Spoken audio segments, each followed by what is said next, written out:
Come on, Zach Corey. Zakari. Whatever the hell that means. Zeke, Dak, and Amari.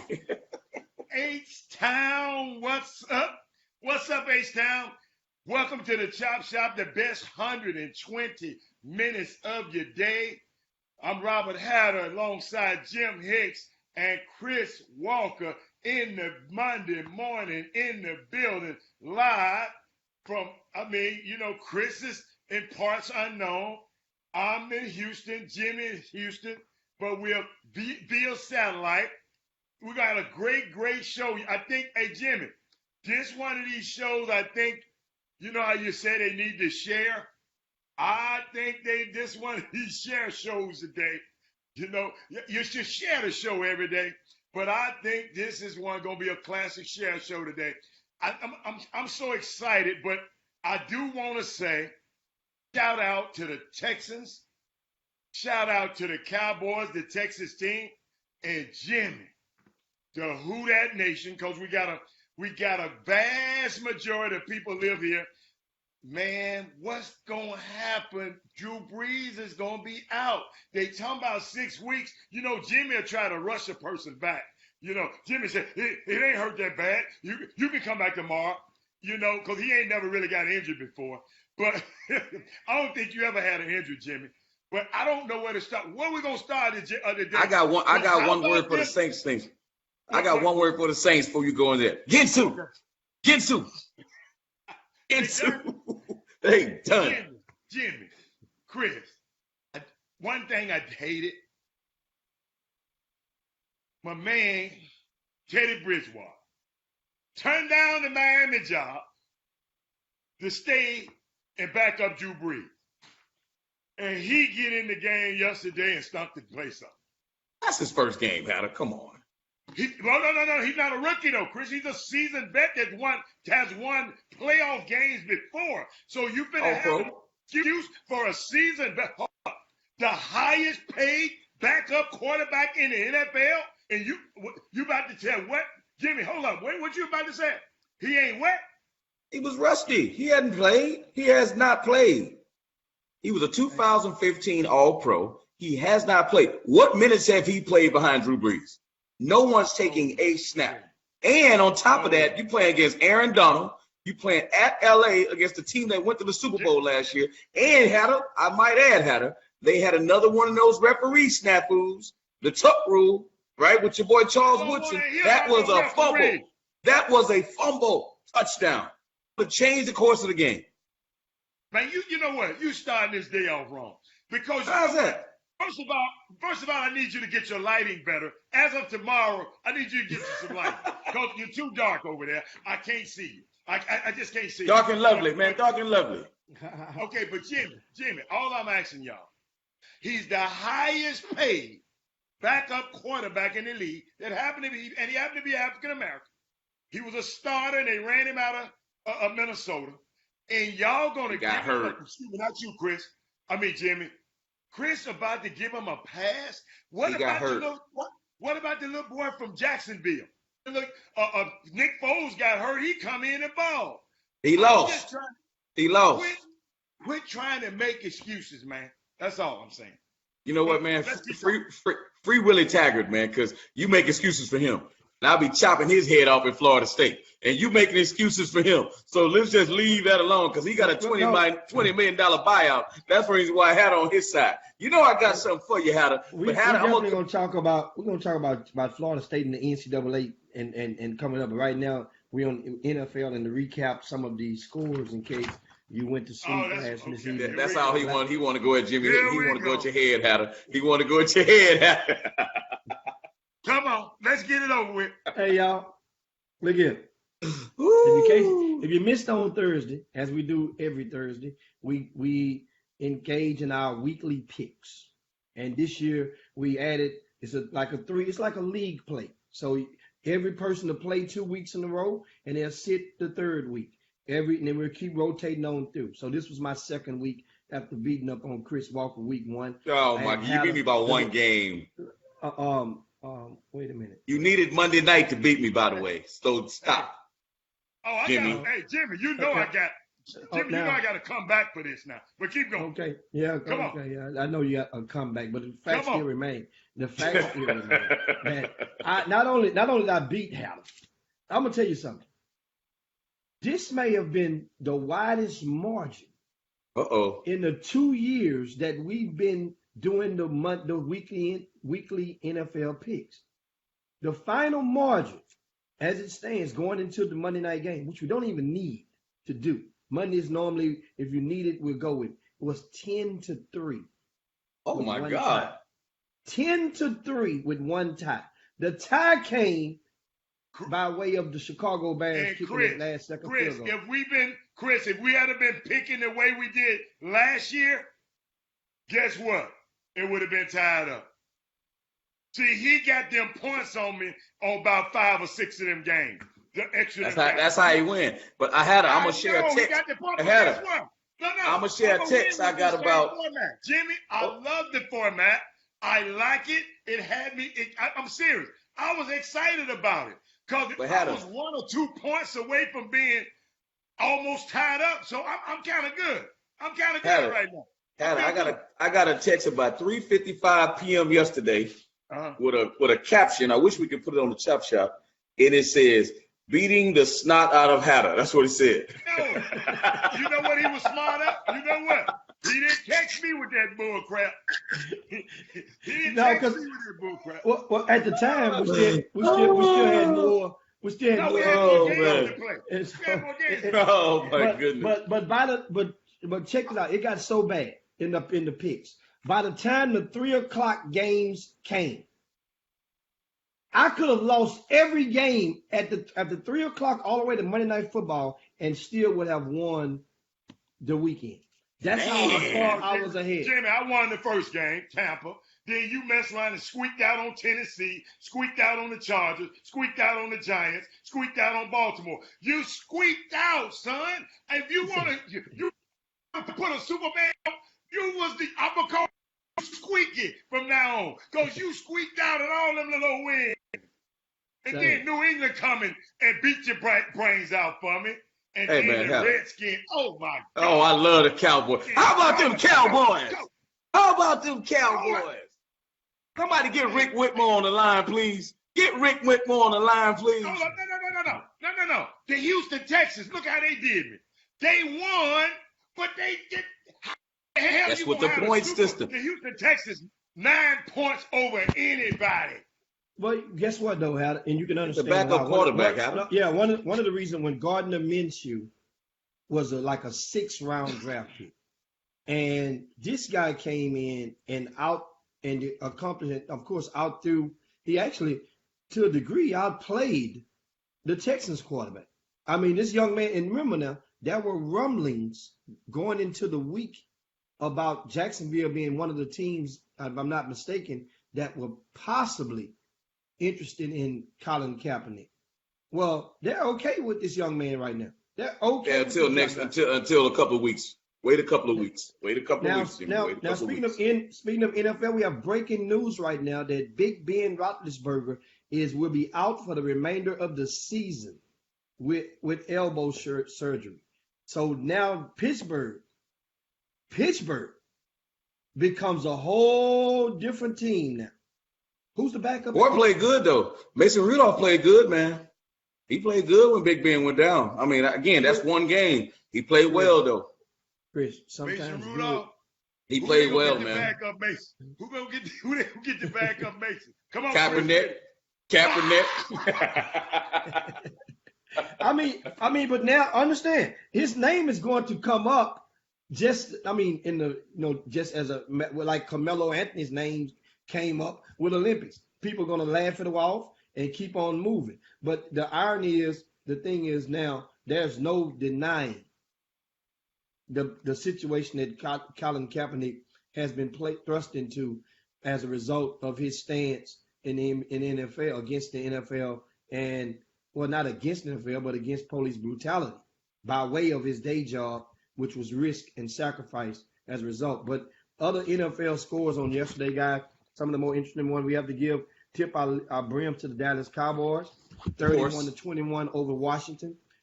How about the Rams 27-9? We'll talk about that. Louisiana people out there. Anthony Favre, I see you out there. I mean, I need. We're gonna talk Another about referee the referee snafu. situation. Oh I'm my quite God. sure there's a meeting taking place somewhere right now in regards to this. I mean, how bad can you look? It was that was a terrible call, Jimmy. Terrible no call. Hold on. Terrible.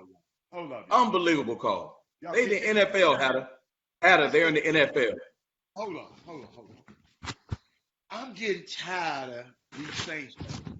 I love the Saints. But come on, man. Y'all messed up the rule. We got to have extra timeouts now because of y'all. The whole rule last year. We got to have extra timeout. So we're going to have another extra timeout about the New Orleans Saints again? Hatter. Come on, man. A terrible call, man. Come on, man. That dude had his ball was not moving forward at all. At all. I saw another game where a guy even threw it forward and they called it a fumble. This one, he didn't even get the throwing motion. His throwing, it wasn't even close. They blew it. They blew the play dead, and the guy was already, there was no one within 20 yards of him. They blew the play dead. That's why they couldn't give him a touchdown. Come on, Hatter. That was a big game. That was a big no call, man. And all the people it happened to, Jimmy, it had to happen to the Saints. It had to happen in that game of all the games. So we're going to change the rules again for the Saints. That's what you're saying. Let's call Charles Woodson right now, ask him what the call was, because he's an expert on the tuck rule. You know this, and I know that, Hatter. All I'm saying is, Troy Bieniemy, I just get tired of every time it's a rule change. It's got something to do with them dudes on that little old coast in the booth. Come on, man. Win by more than 2 scores, and then you won't have to worry about it. Do like my man, do like my man at Kansas City. I'm down. Hold up. Kansas City was down. I get a text from somebody other than Jimmy Hicks who's on this air. Talking about, man, your boy. What's up with your boy Mahomes? What's up with your boy Mahomes? As soon as he texts me, Jimmy, Mahomes said, what? So Mahomes don't have to whine about it because he up so many points, he don't have to whine. Quit all that whining. That's all I'm saying. Quit whining. So wait a minute, Chris. Do you feel sorry for the New Orleans Saints? Yes, because momentum, man. That's a big play. You're playing against the defending champions, right? The defending champions in that conference, and those guys do not make that call. It's the second time. The pass interference last year cost them the Super Bowl. I'm not going to say this cost them that game, but with a backup quarterback, you need all the momentum you can get. But I'm going to pivot for a second because I hate the Saints, so I'm not going to get the Saints no more love on this show. But that was a bad call. On Thursday night, because we made our picks before Thursday night, you guys made your picks. The Thursday night game, the battle of the black bag quarterbacks. I said it, the BBQ, the battle of the black bag quarterbacks. Jameis Winston. And I don't know what to call. Is it Cameron? Is it Cameron now? Is it Cammy? What's his name now? Did you see what he was wearing? Camilla? Did you see what he was wearing at the post game? Come on, man. Hey, I'm done, man. That's what the hell, Jimmy. What the hell? On the chop shop. Please don't copy that outfit. Oh, my Please God. don't put no woman or grandmama scarf around your head and have some twigs hanging up out the front of it. Please don't nobody do that, man. I'm begging y'all. Don't nobody do that. Let's not do it. He say twigs. Man, it was a hot mess. The thing is, and with Cam Newton is you're losing. You see, it's a difference. If you're winning, you can wear whatever the hell you want to wear. No. And that's how it started. But you're losing. Understand something. It's not much different than what some of these guys in the NBA. I mean, think about it. With a lot of the crazy outfits, we call them crazy we have a different taste. When Russell Westbrook and Dwayne Wade and all of them in the NBA. That's who started. But I saw some Dwayne Wade. Oh, Lord. They were winning. In the play. Cam Newton right now is not. Jimmy, I don't mind the outfits, Jimmy. It's the scarf, Jimmy. But that's part of the outfit. It's like it's part of it. No, it's not. It's a what it Jimmy, is. come on, man. Did you see it, Jimmy? Did I send a picture? I put it on the thread, man. I wish we could put a picture up right now. I've seen it, but it's scarf. I'm telling you, that's part. That's like. Listen, that's like me wearing a hat. That's part of my unit. It didn't come Jimmy, to get off the rack together. no, That's part of the Jimmy, unit. Not the scarf. The Jimmy. suit. So that's just the scarf thing. That's what I'm saying. So you are okay with other stuff? That's what I'm just asking. Hold on, man. Hey, Hatter, did y'all just see what I just sent y'all on the Chop Shop thread? Look at that picture. And we're going to get off Cam Newton and go on this one dude, Jimmy, since we've gone there. Look at your phone real quick, Jimmy. Come on, man. Come on, man. Come on, man. If we really going to talk about these athletes and what they're wearing, Jimmy, come on, Jimmy. And what they just sent, guys, if you're watching right now, this is one of the things we'll take out and give you guys an update on the Chop Shop. We are toying with new software that we will introduce to you guys in the upcoming days or weeks. Whereas what Chris just sent, we'll be able to pop it directly onto the screen. And also the comments that you guys are making right now in the Boom Boom Room will be combined with the comments from the YouTube room, and they will all be on one timeline. And which will consolidate it and make the viewing experience a lot better. Also, if you're a small business owner out there, your logo, your flyer, if you have an event coming up, will be able to be posted right on the screen as we're going through different segments. These are some of the things that we have new and upcoming for the Chop Shop, and want to take out the time to remind you to stay tuned for that. Now, what Chris did send us was the picture of that went viral with Dwayne Wade in what looks like a woman's pants suit alongside of his wife, Gabrielle Union. And we were talking about the attire. We go to the Boomer Room. What do you guys, are you guys okay with these guys dressing kind of zestier by the week? And guess what? I understand times change, and sometimes I'm just might be an older guy that just got to get with the program. But guess what? I'm not getting with that program. I have an option to do so in this country. Just like you have an option to like it or don't. What do some of you guys think about some of the stuff you're seeing, from some of the attire that you're seeing? And we go right to the Boom Room right now. Read some of the comments. Of course, Anthony Forbes said Dwayne Wade is also getting his nails painted. What? See, they keep pushing it. Come on, man. And what do you guys think? He got the clear joints. Hold on, he got the clear joints. No, that ain't. No, clear ain't. The clear joint was black. He black, you know. You know what? So and in Dwayne Wade is very open because he got his younger son is gay. And he participated in the gay pride. No, he participated in the gay pride event in Miami along with Gabrielle Union, and they he is open. I mean, even Magic Johnson's son is openly, he dressed just like a woman. And but I just think these guys just pushing the envelope. Dwayne Wade started, and I think every guy's now trying to be more outrageous, because I heard some the other day where James Harden said that the Houston Rockets are the best dressed team in the league. So now, cause I think him and Tucker they be pushing the envelopes too sometimes. So I'm just trying to figure out, when is enough going to be enough? How about we get a dress code the other way? How about the NBA used to they instituted a dress code under David Stern? How about we do a dress code the other way? How about that in reverse? What do you think, Hatter? What? No tight breeches, no mini skirts. I'm telling you, they're gonna have a rule say no mini skirts. No, I'm just letting y'all know, no lipstick. That's coming soon. Somebody gonna wear a skirt. Odell has worn one before. Odell Beckham has wore a skirt before. I mean, they're pushing it in different. It's like, do you think that some of these guys are competing with each other? Do you think they may be competing? Yes, they are. They competitors. That's what makes them so great, Jimmy. So what's Jimmy, next? What's left? What do you think? Andy Hold on. Stewart. What's left? What would take them all the way Michael, over the edge? when is Y'all one of them ready gonna to come with say some? When is one of them gonna come with some what are they, Manolos? What's those high heels? Some red bottoms. You can see Odell coming in with some red bottoms or something. with some When punk is enough rock? enough? Hey, we got Angie Stewart just said something, Jimmy. You know, I love to see when women talk. She said Holly Weird is feminizing our men.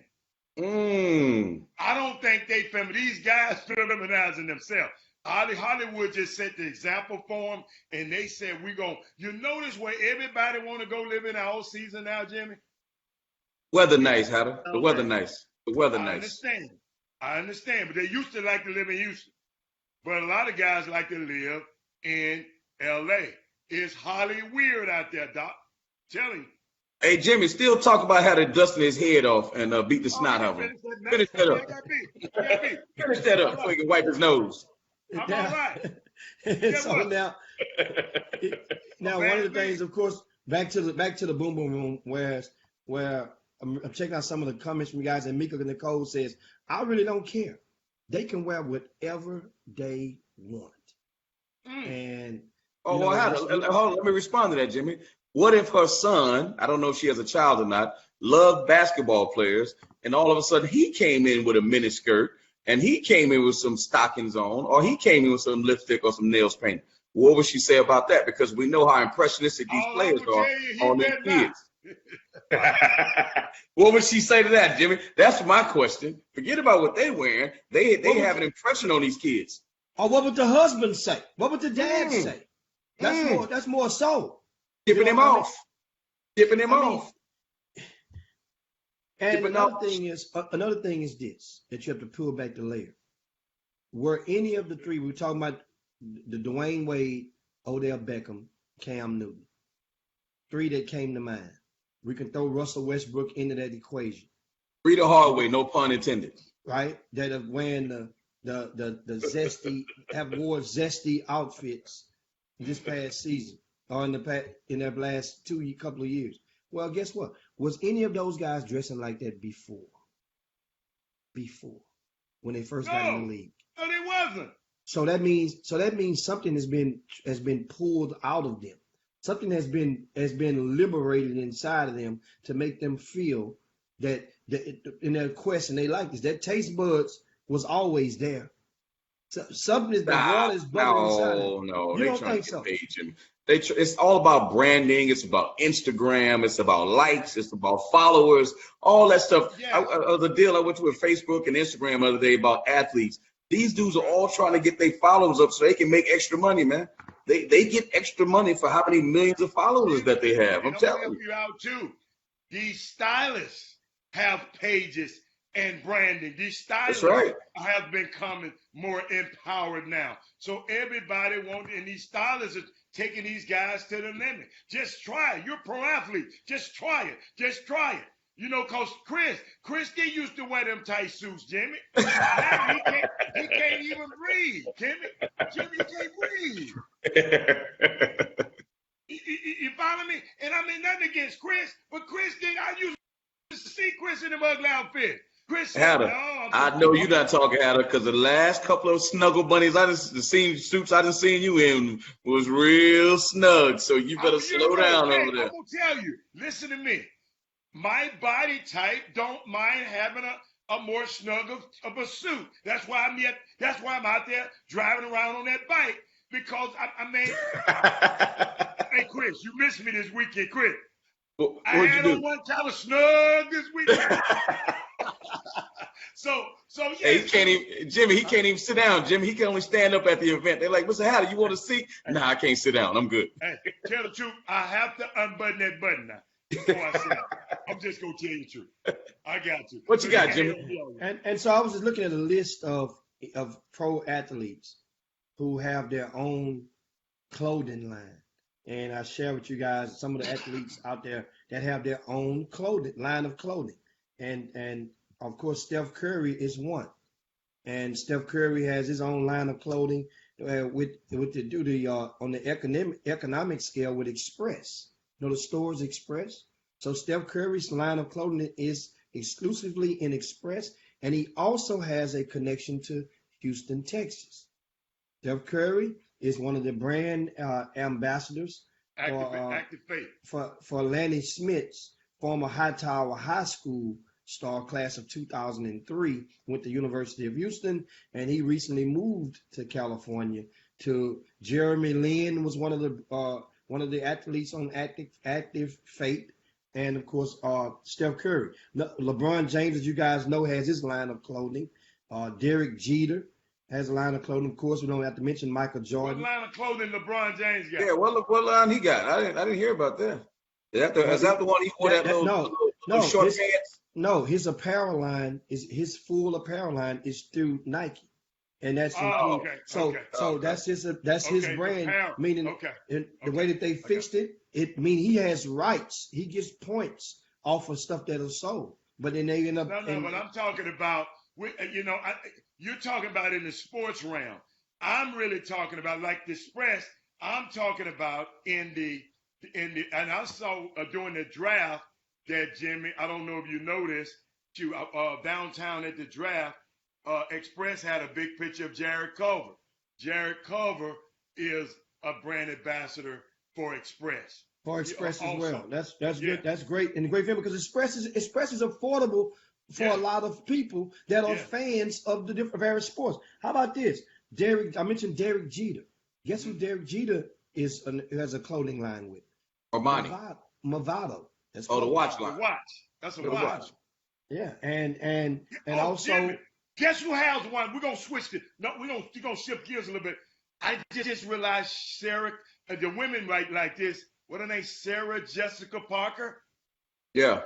She got a clothing line, and this weekend I met her brand ambassador. I didn't even know she had a line, but shout out to Miss Whitney. She is one of her brand ambassadors for her line. I did not know she had a line. That was unbelievable. But I know we got Russell Westbrook, yes. Has a line of clothing, and and guess what? Guess what he's teamed up with? His line of clothing is Westbrook XO, and it's exclusively in Barney's, right around the corner from where you are. But who is design? But he was designer. He does suits, I thought. No, he I forgot the name of his line of clothing is Westbrook XO. Yeah, that's the line. Now I don't know the designer, but the line of Russell Westbrook's line, exclusive line, is Westbrook like X and O, XO. But guess what? He's not cool enough. None of that mess. Exactly. He's not cool enough to sell clothes. I'm sorry. I wouldn't use him as a brand ambassador. I like him, but I don't think cool when I think Westbrook. But guess what? I'm not Westbrook. Hold on. We're saying Westbrook or Russell Wilson? Russell Westbrook. Oh, that's a little different there. Yeah. Russell Westbrook. And he's another snuggle bunny too. He like his stuff real snug. Well, yeah. It rolled off on you. How about on the sister side? And Serena Williams has her own line of clothing, which she promotes on the Home Shopping Network. That's different, and also Venus as well has her line of clothing as well. So it's like that was interesting. I wanted to just share that with you guys and your viewers out there. A lot of athletes who have their own. That's good info. Now, and going to the Boomer Room, Todd Holmes says Lane Bryant. Lane Bryant. Dude. No. Tell the truth. Jimmy. Wow. We could have said Lane, but Lane Bryant is the big woman shop. Yeah. Lane Bryant. Who's with Lane Bryant? Who's Lane Bryant? Word instead of Lane, Lame. Lane Bryant. Dude, Lane Bryant was all right back in the days. My mom had to go up and Bryant, Lane Bryant, Pally Raw, and all of that back in the trap. I mean, so at least the women I don't mind women pushing the envelope. My problem is when a man, I don't know what these guys do. Adam, you better watch out, like David Chappelle said about them alphabets. That LGBTQC, all the whole community. You better be careful. I don't want them trying to shut the chop shop down. You better be careful. I ain't saying nothing about them. I'm talking about. I'm talking about it. You the one mentioning them. I'm just saying. Man, Hey, David Chappelle is crazy, man. No, this I guy don't was want to go fine. with this thing. He off the chain. But what else we got, Jim? Well, all right, we go. Of course, also, I just mentioned you guys. If you just tuned into the Chop Shop, Ben Roethlisberger will miss the remainder of the NFL season with after going elbow surgery. So if you're a Pittsburgh Steelers fan, which I know a few of them out there, Chris Reese, and of course Marjorie's husband, Keith, he has both of those guys have rooms that are painted black and gold in their cribs. So it's going to be a long season for the Pittsburgh Steelers. Now, speaking of shifting gears on the East Coast, South Carolina. We a week ago we dived right into that topic of the California's Fair Pay to Play Act. That's the bill that was voted in approval in California and is awaiting to be signed by the governor, which would make California in the year January 2023 that it would make it roughly illegal for any college to punish a player who opts to receive compensation for their likeness. Well, guess what? Over the weekend, 2 South Carolina legislatures are planning to be next in the movement. And we have speculated that about a half dozen states are going to jump onto this movement. Senator Marlon Kimpson and Representative Justin Bamberg, they both plan to introduce a bill in January that would allow the college athletes in the state of South Carolina to profit from selling their name, their image, and likeness, right? And he also planned to go a step further with this bill. They plan to a proposal to make the schools put money into a trust fund for football and basketball players to collect after they graduate. Now, I want to remind you that both of these 2 legislators in South Carolina have proposed a similar bill in past years, but it did not, back in 2014 namely, but it did not receive enough traction to even go to the floor for a vote. So, but now, South Carolina, right? Also, remember, other states. So, Chris, you're the resident college coach. Of all of the states, are you surprised that South Carolina is trying to jump into this so abruptly? Well, the fact that the first representative you named, his first name was Marlon, he must be a brother. I'm just throwing it out there. I don't know.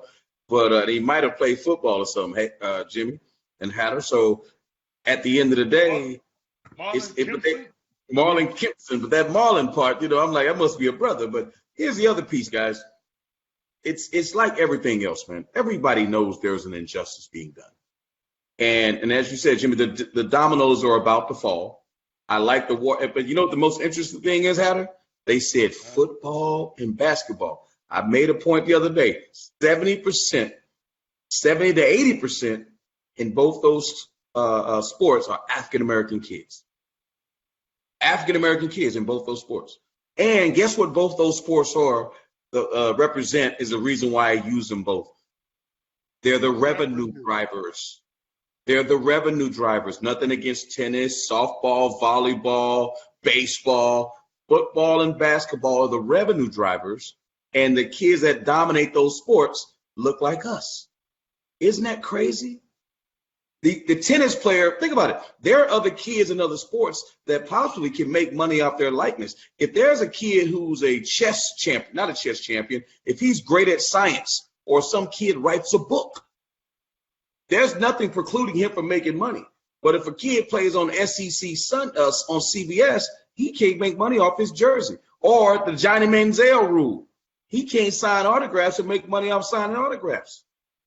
It's absolutely crazy. I noticed you said everybody know it. Everybody except Tim Tebow. He don't agree. Oh, that's a joke. I call Tim Tebow. You know what I call Tim Tebow? Tim Tebow is the guy. Remember, Philip Morris was saying you can't get cancer from smoking cigarettes. The lobbyist, or the lobbyist that says about gun violence. They all have lobbyists. All the lobbyists about concussions and CTI? The lobbyists about that stuff. CT, I'm sorry.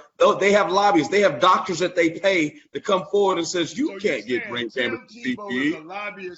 He's the ultimate. He's the ultimate. If you want to say the ultimate college player that made a living, that never was crap in the pros, that they'll throw Tim Tebow up there in a second.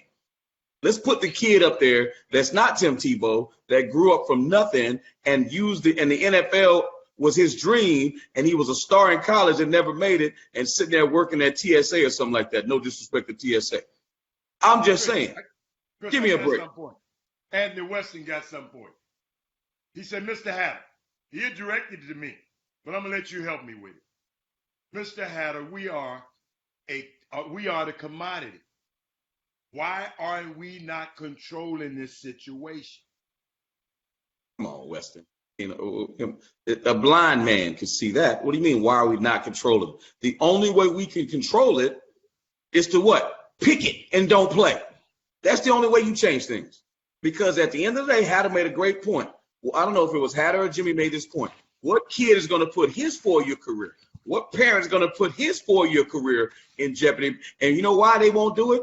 Because they all think they can make it to the next level. They don't care about the education. They don't care about losing the scholarship to get a degree. They care about having a chance to be on CBS or ESPN, and possibly, even though we know less than 1% will make it, Jimmy, that's all they really care about.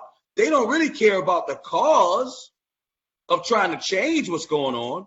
I told people before about the University of Missouri, and people can look this up. It was a couple of years ago when the kids said there was injustice on the campus, the way the regular African-American kids that matriculated into the University of Missouri in Columbia said they were being discriminated against. And he felt that the only way they would change it was to get the athletes involved.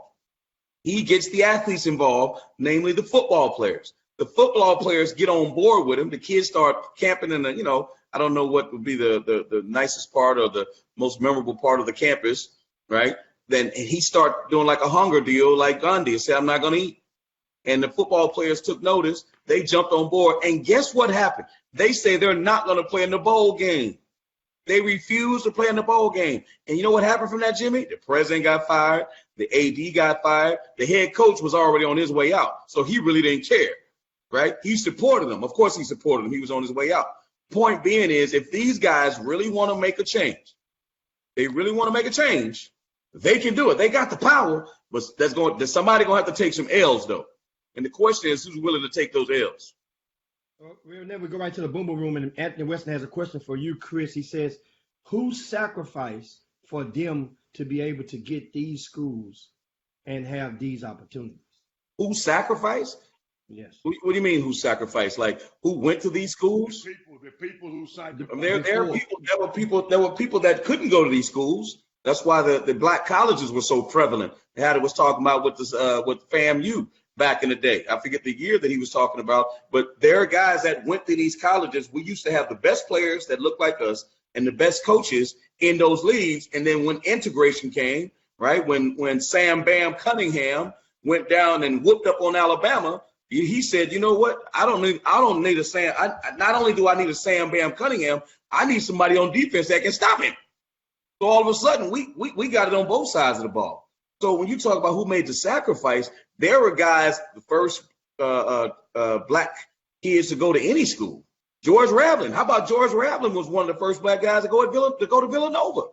We talked about George Raveling the other day, passionately, when it comes to Martin Luther King. A lot of people don't know George Raveling went to Villanova back in the day when there was no African Americans. So there are a lot of guys that paved the way. That's not my point. My point is, now that the NCAA is under siege, and we're talking about how can coaches continually have these escalating salaries like they do, and the kids, all we keep saying is they're getting free education. They're getting free education, period. Now, here's a point. Did y'all see what Tony Bennett did? Tony Bennett, they raised the banner. Yes. I'll let you tell the story, Jimmy. Well, I mean, at University of Virginia, they raised a banner to the Raptors and also announced that they were in planning to give him an extension, a raise, basically, a pay raise. He turns the pay raise down and says, instead of this money. So obviously you've already met in the room and agreed to give me this bag. The Coach Bennett says, take the bag and apply it to help enhance our facilities and my coaches. I need my coaches to, if you want to give a pay raise, give it to them. And that's very respectful as an assistant coach. How is that received from the assistant coach, which he recently have one or maybe two assistant coaches that now have head jobs from out of his program as before and after winning the national championship? If we lose Chris, Chris, you still there? Might have some difficulties with Chris, but so he'll be back shortly. But we're talking about the Tony Bennett situation, which me personally, I think is great that he publicly did it. I know several coaches, head coaches, that in the past have taken their pay raise and then adjusted and gave their assistants raises and spread it the wealth, so to speak. Well, in this situation, before even receiving it, he didn't say, I'm going to take this dollar and I'm going to break it down. I'm going to keep a quarter and give each of the assistant coaches 25 cents of the three assistants and we good with that dollar. No, he says, no, take that whole dollar and bust it down with them. And then put some into the kids, into the locker rooms or into the facilities, to help, with a few TVs or a few amenities here and there. That's what helps to stabilize and create the foundation of a championship program. When you can create opportunities and people can visually see everybody eating, or everybody has an opportunity to eat, and that's the key word, the opportunity. You go play for this man, he's going to help you eat and get the hell up out of it and get your head job. That's what coaches, that's the type of coach that people would love to be up under. And Hannah, your take on that. You work for football. What you take on that? Is that a smart move? I think it's a great thing. And I'm not so sure it have to be public. I know you like public displays of information like that. It don't have to be necessarily public, but from what I hear about Tony Bennett, he's a great man. I mean, everybody talked about world-class man. So I'm really not surprised at what he did. I'm really not surprised, but I heard he was a great guy. And here's my problem. Here's my thing, Hatter. And I wonder how Hatter would think about this. Here's my thing, Jimmy. I think it's admirable. Most coaches would absolutely not do that, number one. And I know a few of them that I hold in high regard that would not do it. Number two, it's still, even though he did that, and let's give the coaches more money. Let's give let's have nicer TVs so the players will stay in the locker room more. So the players will stay around each other and go to the gym more. It still doesn't address them getting paid off their likeness. That's great for the coaches. But we're still talking about the coaches getting more stuff. And all we're talking about is the players getting more toys. The coaches are getting more money, more resources. The players are getting more toys. Hey, let's get someone to massage their feet so they can practice longer.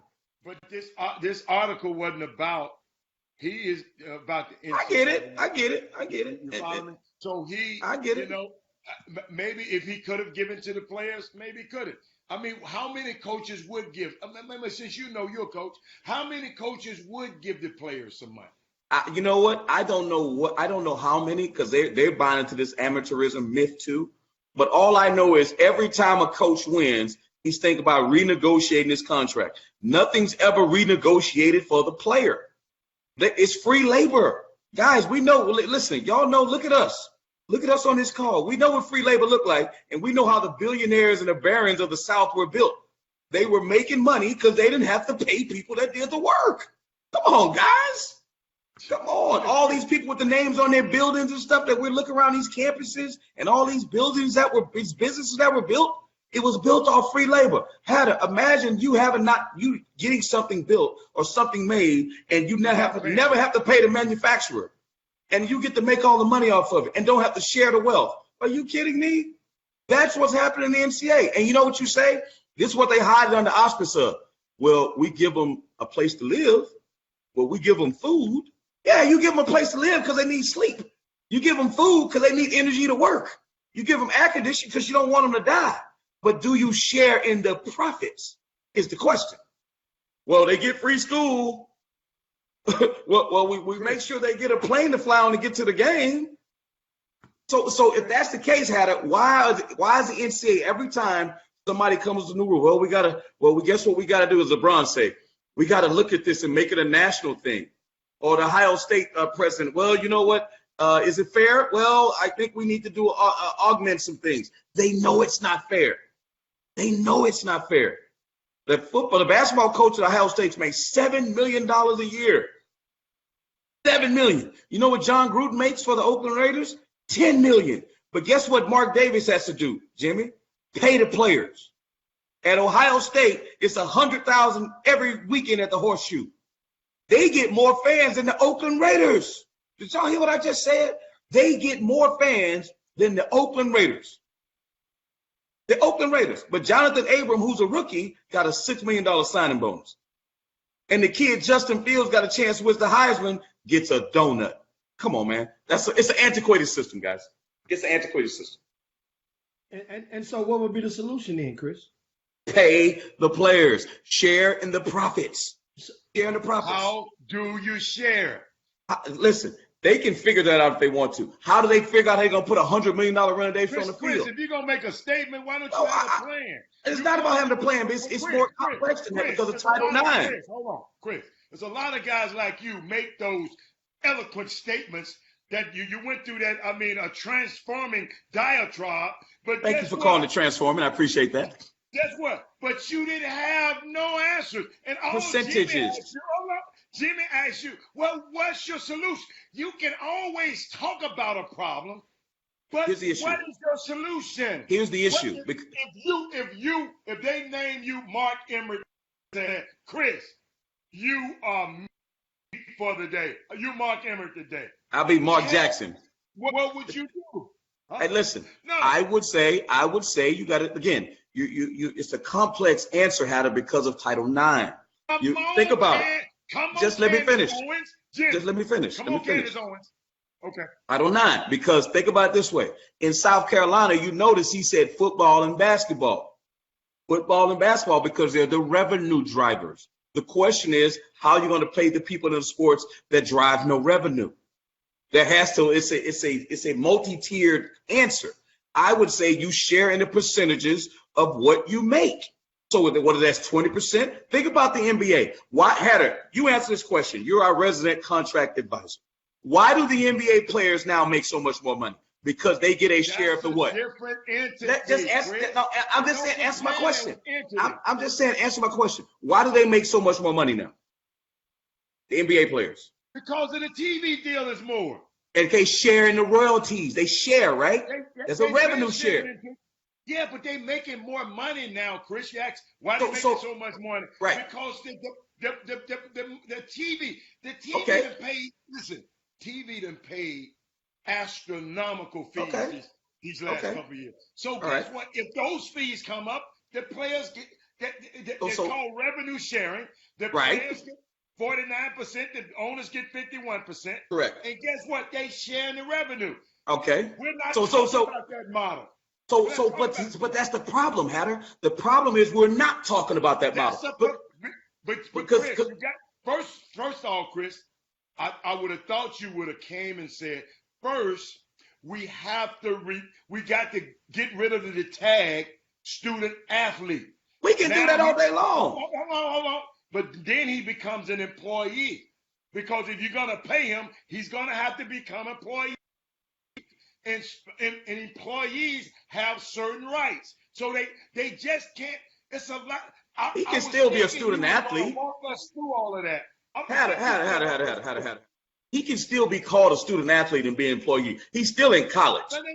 There are people that work in college. There are people that college students that are employees. Don't get paid, Chris. I understand that, but that's just a term that the NCAA made up. It doesn't mean he's not an employee. He's still in college. He's a student and an athlete. The point I'm making to you is, Hatter, is that in the NBA, they share in the revenue of TV rights. They got TV rights in college. They pay billions of dollars. Every game is on TV. But Why can't the players share in that? Excuse me, the NBA is set up.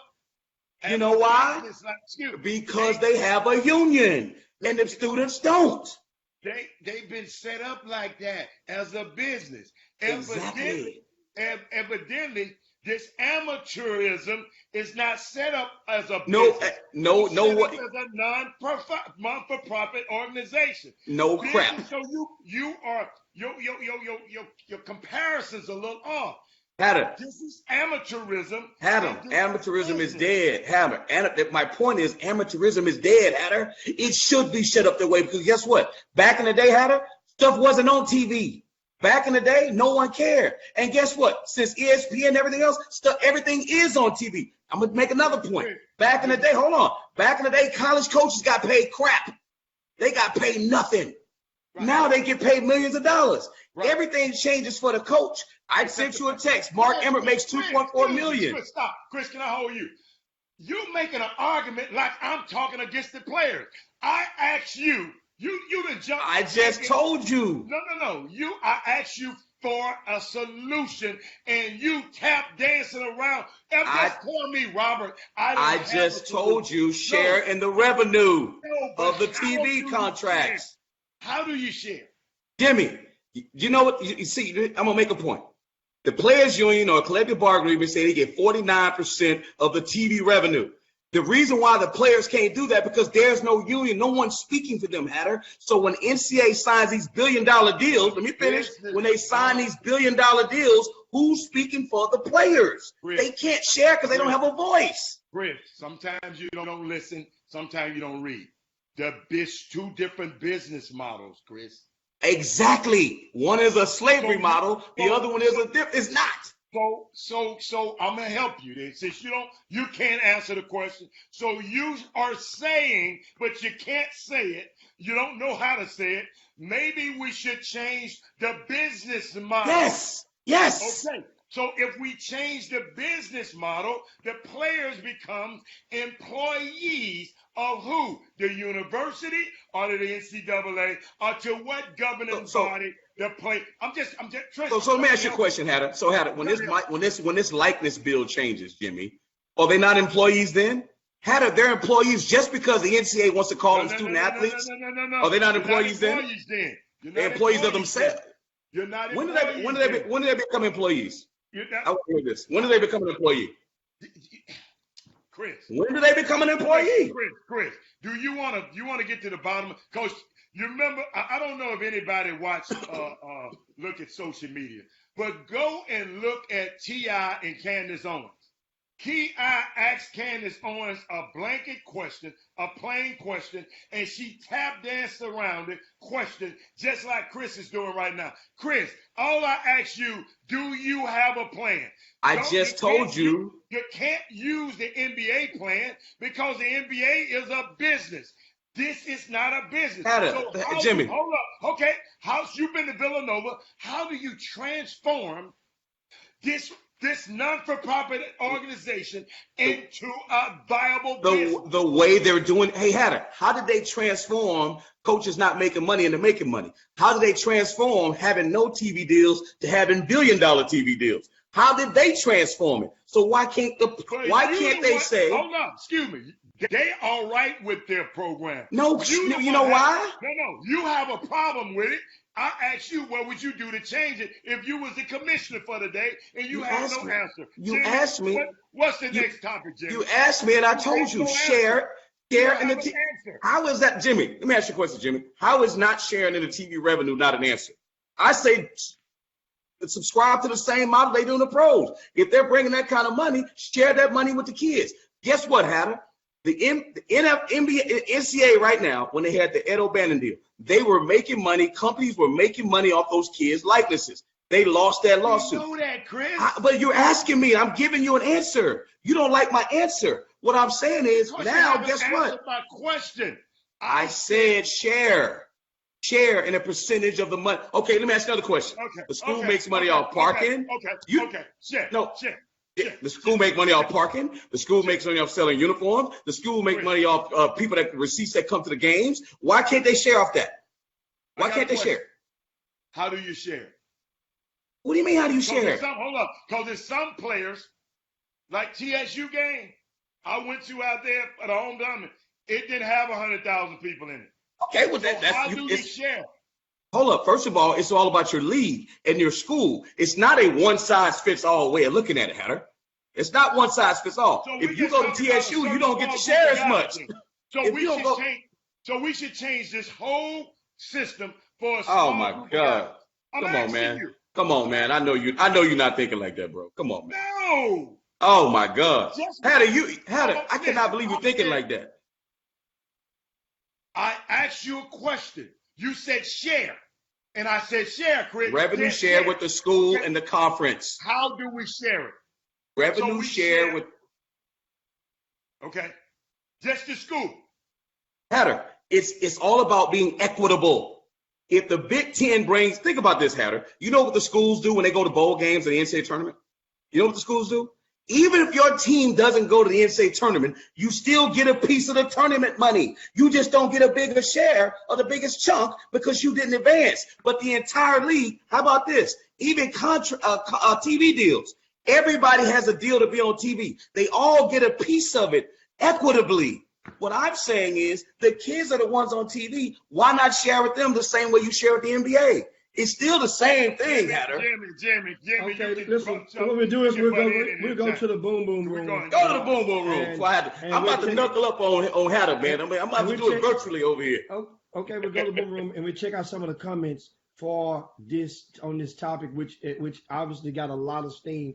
And Anthony Weston said it costs the school $200,000 for school. If it costs $200,000 for school, right? And you're making the school $10 million, who's the sucker? And we keep going. Lionel Gore say Chris talking out the side of his neck. Come on, man. We can YouTube Obama if we want eloquency.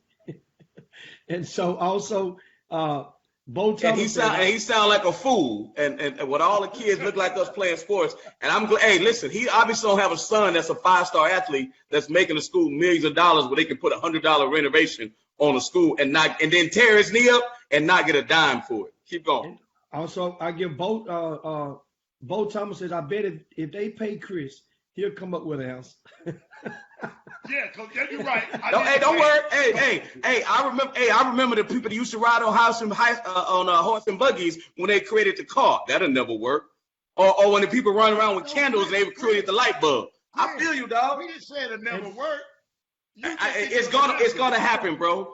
And It's so- gonna stop using the N-word. I told you about that. So here's Derek Johnson says, of course, how do companies figure out at the end of the year how much bonus an employee will get? That's why Big mouth, get that one. How does a company figure that out? Yeah. You got to ask that particular company. Oh my God. Hey, Gregory Hines, answer a question, Gregory Hines. Answer a question for once instead of yelling and screaming. Answer a question. I'm listening. I'll wait. I just answered. Hatter, I got something for you right here, Hatter. I brought my mic so I can drop it. A real one for you. Chris. I got my props, Hatter. So Chris, did you hear that week? Did you hear? He said, how does a dish out bonuses? Yes, salary. Yes. How do they? That is one of the. Who made that statement? That's a smart statement, Hatter. Come on, man. How the hell that's a smart statement? He say, how do they figure out? That's what he say. Why do they? He say, how Why do don't he companies- call the damn company he worked for? And Hatter. ask him. Call the company that he worked for and ask his boss how he divvy out. Think about how broad that statement is. You know how Understand. many companies it is in America? I don't think Come on. that viewer was posed that question on the timeline for you to actually give an answer to. I think he posed the question as a response to the previous conversation in order to let you guys know that's possibly one way. However, whatever they use format that certain companies use to determine who would get a pay raise or bonus, then that could be one way. That's the way I took it, So giving benefit of doubt. So the bonus system. That would probably so be a way. so he came up with something that Chris couldn't even come up with. I said Thank sharing the you. revenue. I Sharing the apologize. revenue. Who is the Sharing guy the again? I Hey, apologize. hey, sir. Hatter, how you gonna Derek share in the Johnson. revenue? Derek Johnson. Share in the Let me tell you revenue. something, Derek, at least you came up with something better than my esteemed So co-host here. so 'cause let me ask you a he ain't question. come up with nothing yet. So let me Just ask you a share. question. Just share. So let me ask you a question, Hatter. So Just what's share. different, Hatter? So what's the difference between what I said and what he said? He said, how do companies do it? You know what they do? You know how companies do it? They share in the revenue. They But create a it's not a bonus company. system. This is not a company. All right, man. Okay. So I'm done with it. So, I'm done with it. let's That's go to the crazy. next subject. So That's crazy. I love it. I and love so it. of course and we're going. I take a couple more comments on it because a lot of comments on this, and it's Oh yeah, let's go. man on this topic. Okay, Rob Veazey says, right? I feel once an athlete, because you asked the question about when did they become an employee. So Rob Veazey says briefly, I feel once an athlete shows up on campus, starts attending mandatory practice, films, workouts, appearances, it becomes work at the Division I level. That's his response to I agree. at what I point. totally agree. But that ain't how the NCAA see him, and that ain't how the federal government see him. You mean the Excuse me. NCAA that Right. lose every lawsuit? That every time they get challenged, they lose every lawsuit? Jimmy, can I answer the question? That Yeah, ain't yeah, how go the ahead. NCAA see them, and that ain't how the Internal Revenue see those guys. They see them as student athletes. So him talking about they step on the campus, that's just hypothetical. I'm talking about how does the federal government see those kids, and how does the NCAA see them as student athletes? That's just a matter of time that's going to change. I remember we couldn't vote. I remember how they saw us a certain way. It's going to change, Hatter. It's going to change. Well, and here's the thing. The thing, of course, the amateurism, for those that guys that listening, watching, and are not aware, the NCAA is a nonprofit entity, which they incorporated upon its existence many decades ago. Well, the thing is, they have fought vigorously to attain and retain the amateurism status because of tax breaks. So yes, they operate as a business. However, they attempt to, if they were to designate and identify the student athletes as employees, then they would have to shed themselves of the nonprofit status. That's what's at stake And become a corporation. on that side. So that's so now you guys many of you may be able to connect the dots and I was hoping understand Chris said that. Thank you. why the That's not what you asked me. why the NCAA now as a result, how do you solve? So what's happening now, if these young men are being, which it looks like, unless something crazy happens in California, if they are allowed in 2023 to begin being compensated for their likeness, then, to me, it doesn't cost the NCAA nothing on the front side as far as their bottom line initially. But they will be afraid because a lot of the sponsors that would probably come on the regional level, on the regional level of the, meaning like certain people that work deals in their own cities, small towns, those companies could shy away and take their dollars directly to the source, which would be the object, which would be the student athlete. That would in turn would dry up the markets for the smaller and the marginal schools, which there are more have-nots than haves. And that was the only reason that I think that preceded a lot of people within the NCAA from pushing forward, because they know that a lot of the smaller schools would cry bloody murder because they couldn't afford to be able to pay, as you mentioned, a school like a TSU or many other HBCUs. They would not be able to afford it unless that. So now what they've done is, as one of the viewers said earlier, they figured it out. They mean the congressperson in California, what's the lady, Nancy Skinner. She figured it out. Okay, you don't have to pay. If they go over here and somebody wants to pay that person, let me tell you what else they figured out, fellas. Let me tell you what else they figured out. Have you ever seen a coach with his own sneaker? You ever seen a coach with his sneaker line or a clothing line? And the NCAA makes a living. They can't pay the players. That's why the coach makes all the money. You notice in the pro leagues, the players make more money than the coaches. What's going to happen is, who cares about Kirby Smart? They care about Jake Fromm, who the quarterback is. Do y'all understand? There's a reason why the NCAA, and who runs the NCAA? The players, the presidents and the ADs. The NCAA is just an enforcement entity. The schools run that, and along with the tax thing. When people fill out their FAFSAs, that's based on their taxes, Hatter. There are kids that go to college, guess what they get? If they work a job, they got to pay taxes. So why is an athlete got to be any different? Chris, we have a question for you coming from off the timeline from the Boom Boom Room. And Trey Phillips asks, do the student athletes at the Division I level where you've coached for 21-22 seasons, do they receive a W-2 for the COLA that they receive for that money? No. Get a W-2, no way. Now, As Hatter says, they're not employees. So how are they going to get a W-2 when they're not an employee? They don't get that. They don't get that, no. But I'll tell you this though, Hatter. Hatter, I tell you this, they'll get a W. Whoa, Chris. Who gets a W-2? Yes, they do. For yes, what? They do. If they get a FAFSA, you got to have I don't know. Listen to me. They work them summer camps. That's true. That's true. That's the same money. That's true. You got to fill out that they get some. I don't know. Or 1090. I don't think it's a W-2, but no, you're right. If they work those camps, they do. So with that being said, if they get a W-2 for that, why can't get a W-2 for everything else?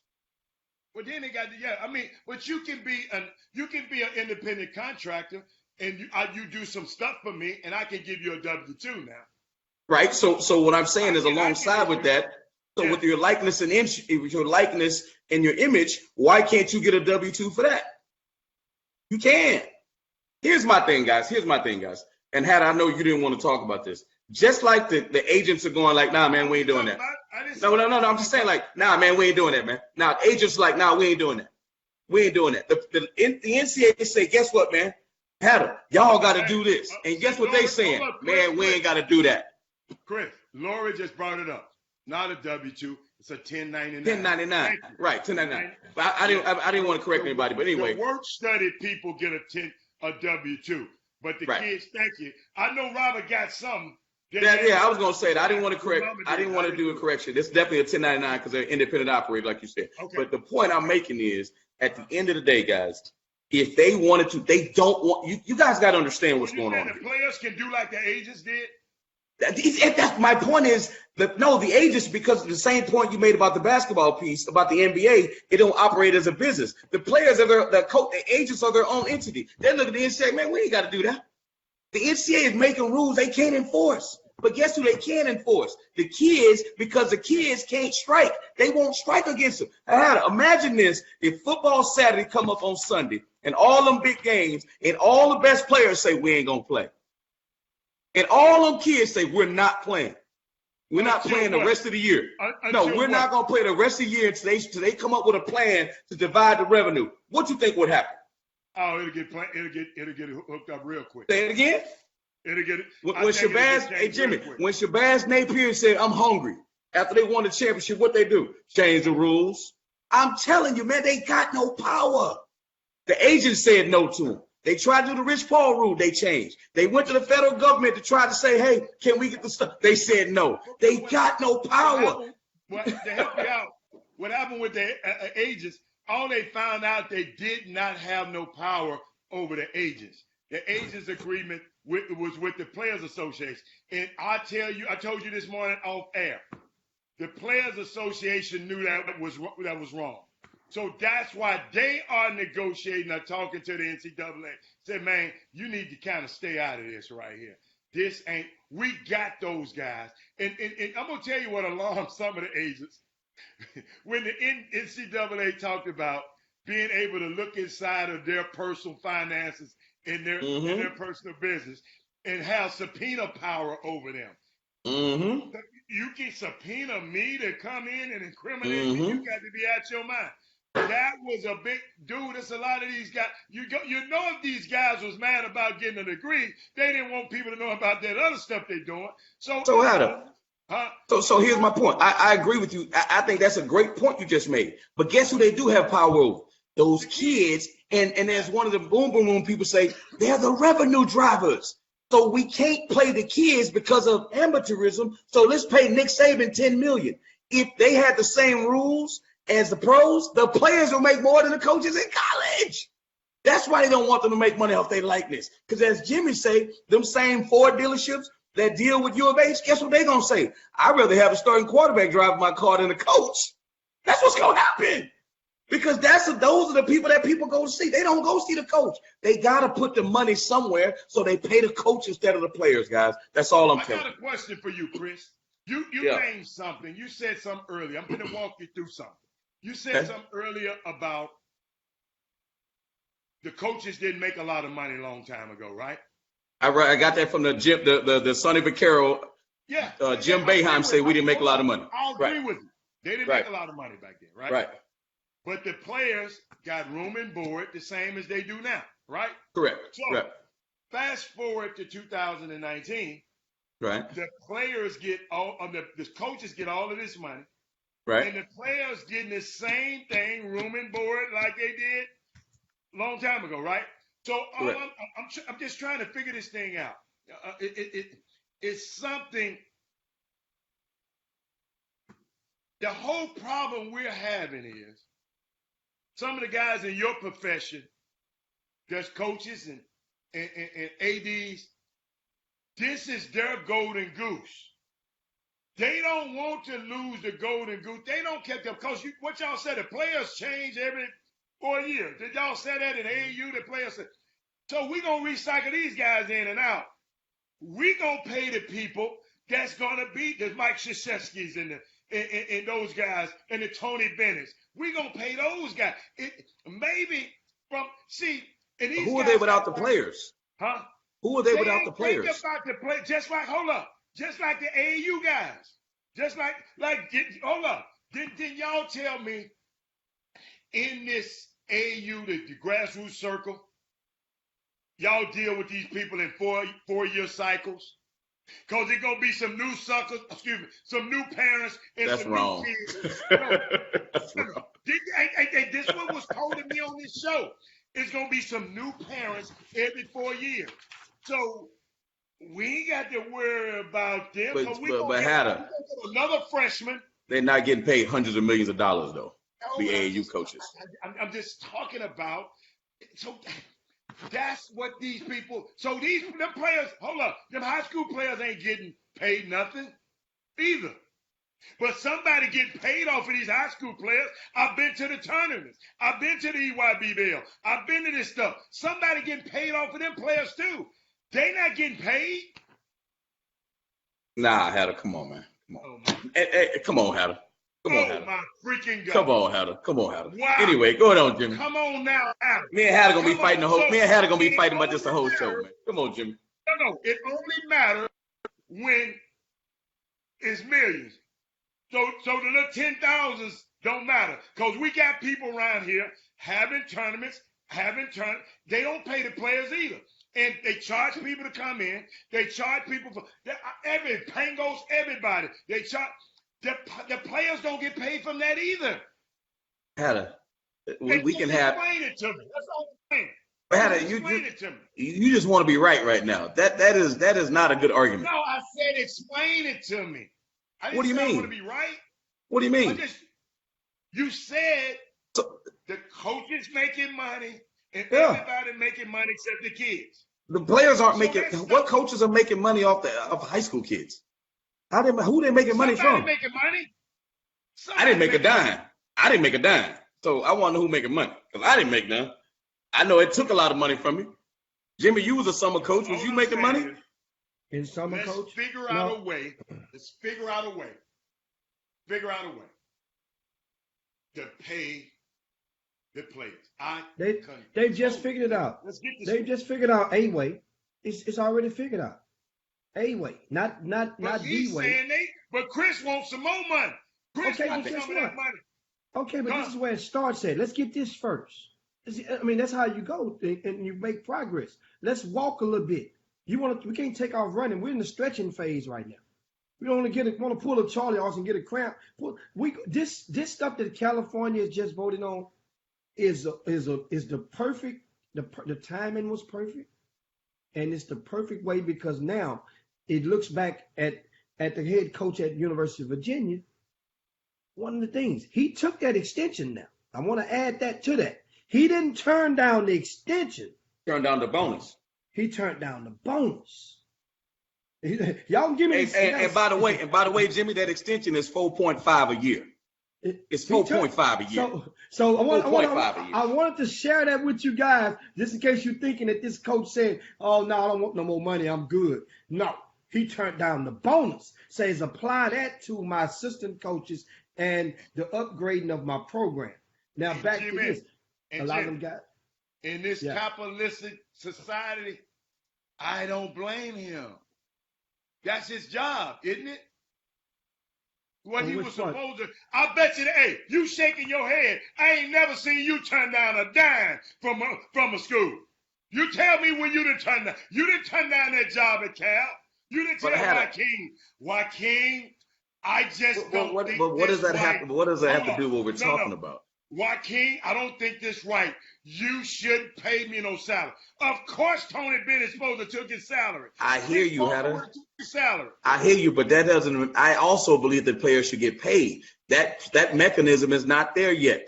They should get paid, and they should get a percentage. While you was a coach, you should have figured out a way. I don't have figured out a way to get them paid. That's college presidents, man. There's a whole other legislative level of head of Chris Walker, bro. All right. Please, come on, Adam. I'm like a tree in the woods, falling in the woods when it comes to that. Those people don't get me really started where I really want to go. I said earlier without saying it, who dominates, what ethnicity dominates football and basketball. So let's not pay them. So don't get me started. I already went there already. I gave y'all that the preacher said y'all get it on the way home in the car. But Chris, understand, did you not agree that this is a start? I completely agree. I was just making had to ask me earlier about give me another way he would do it. And I say they should share the TV revenue. Okay, that's all I said. Another way. Understand something. That's this way here. It's better. It saves money. It's better for the athlete. This is going to be better if they have the ability to go out and accumulate their own money based on their likeness on their own with the help of an agent. This going to be better. It's going to be mayhem. Why? Because there's no legal cap as it stands right now onto how much they can go and get. Well, there will be. They're going to do something. They're going to make some rule. Because just like Jimmy, think about this. You have a tournament. Who's the day? But who's the day? Who's the day? What they're going to do. They're going to say, have nothing to do with it. Remember now, the way Let me finish. They're going to say, hey, you know what? You can do it, but here's the cap. If you go over this cap, you can't play. Jimmy, just like the NCAA, think about it. Federally, can they stop Jimmy Hicks from having a tournament in the summertime? No, they can't. But guess what they can stop? Guess what they can't stop? Coaches from coming to your event. The D1 coaches. Right. So they can tell a kid, hey, guess what? You can work all you want. But guess what? If you make over this, you're ineligible. They can still make rules, bro. They can still make rules. And all I'm saying is, at the end of the day, if they would have just shared in the wealth, opened up some of the coffers, they wouldn't be having people doing what they're doing now because they got an ironclad thing on the rules, and they still trying to hold on to it. That's the problem. So now, guess what? Guys like Hatter about to make some money. I'm telling you, Hatter got a new role now. I'm about to hire Hatter. I got a question for both of y'all. Who's going to govern this thing? Govern what? The states, each state would be in charge of government. Yes. This state. Each state. Govern what? Govern what, Hatter? So just say the California. You opening up. California gonna go. So California gonna have some rules. South Carolina definitely gonna have some rules. Mississippi definitely gonna have some rules. Well, what kind of rules? Tennessee, I'm talking about govern. You gotta understand, Chris. The fair pay to play.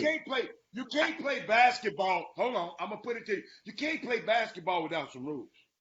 I You understand got that. to know when it's a travel. You got every time you do something like this, it's got to have a governing body that has some rules and some That's parameters. called the NCAA.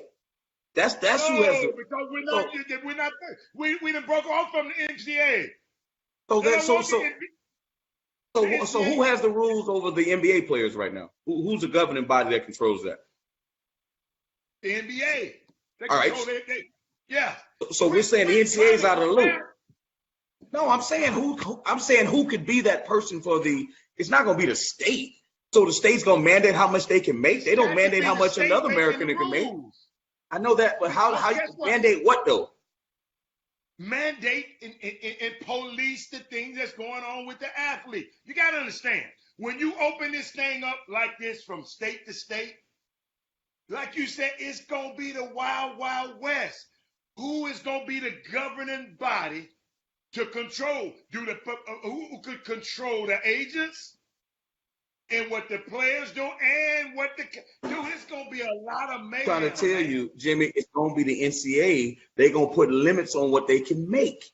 Because who can tell an athlete how much he can make? Because once you say he's not an employee anymore, you can't say how much he can make. If 10 people want to pay him, 10 people want to pay him. Notice, I didn't say how much nobody can make. That's not one. I said the parameters and how they do business. It's some parameters. You got to have rules. Everything you do, you got to have rules. So you just gonna turn it loose and everybody like at a starting line, and everybody just turn off and just go in 2023. All I'm saying, I'm just telling you, y'all keep doing. It's gonna have to be some rules somewhere. The NCAA is gonna make the rules, man. They're gonna put some limits on things. They're not gonna create some other entity. It's the NCAA is gonna make that. They say, you know what, man, you got to cap it off at 20,000. You got to cap it off. You can only make this much. And Hatter, here's the deal, Hatter. So now you're telling me, first of all, you didn't want me to make no money. Now you're telling me how much I can make. You just said there's got to be some governing body with some limits. Put a cap on money. I'm talking about the way people do business, because I know people, it's one guy. What if a kid come and sign with me, you, Jimmy, and 4 more dudes at the same time? They got to have rules to stop all of that.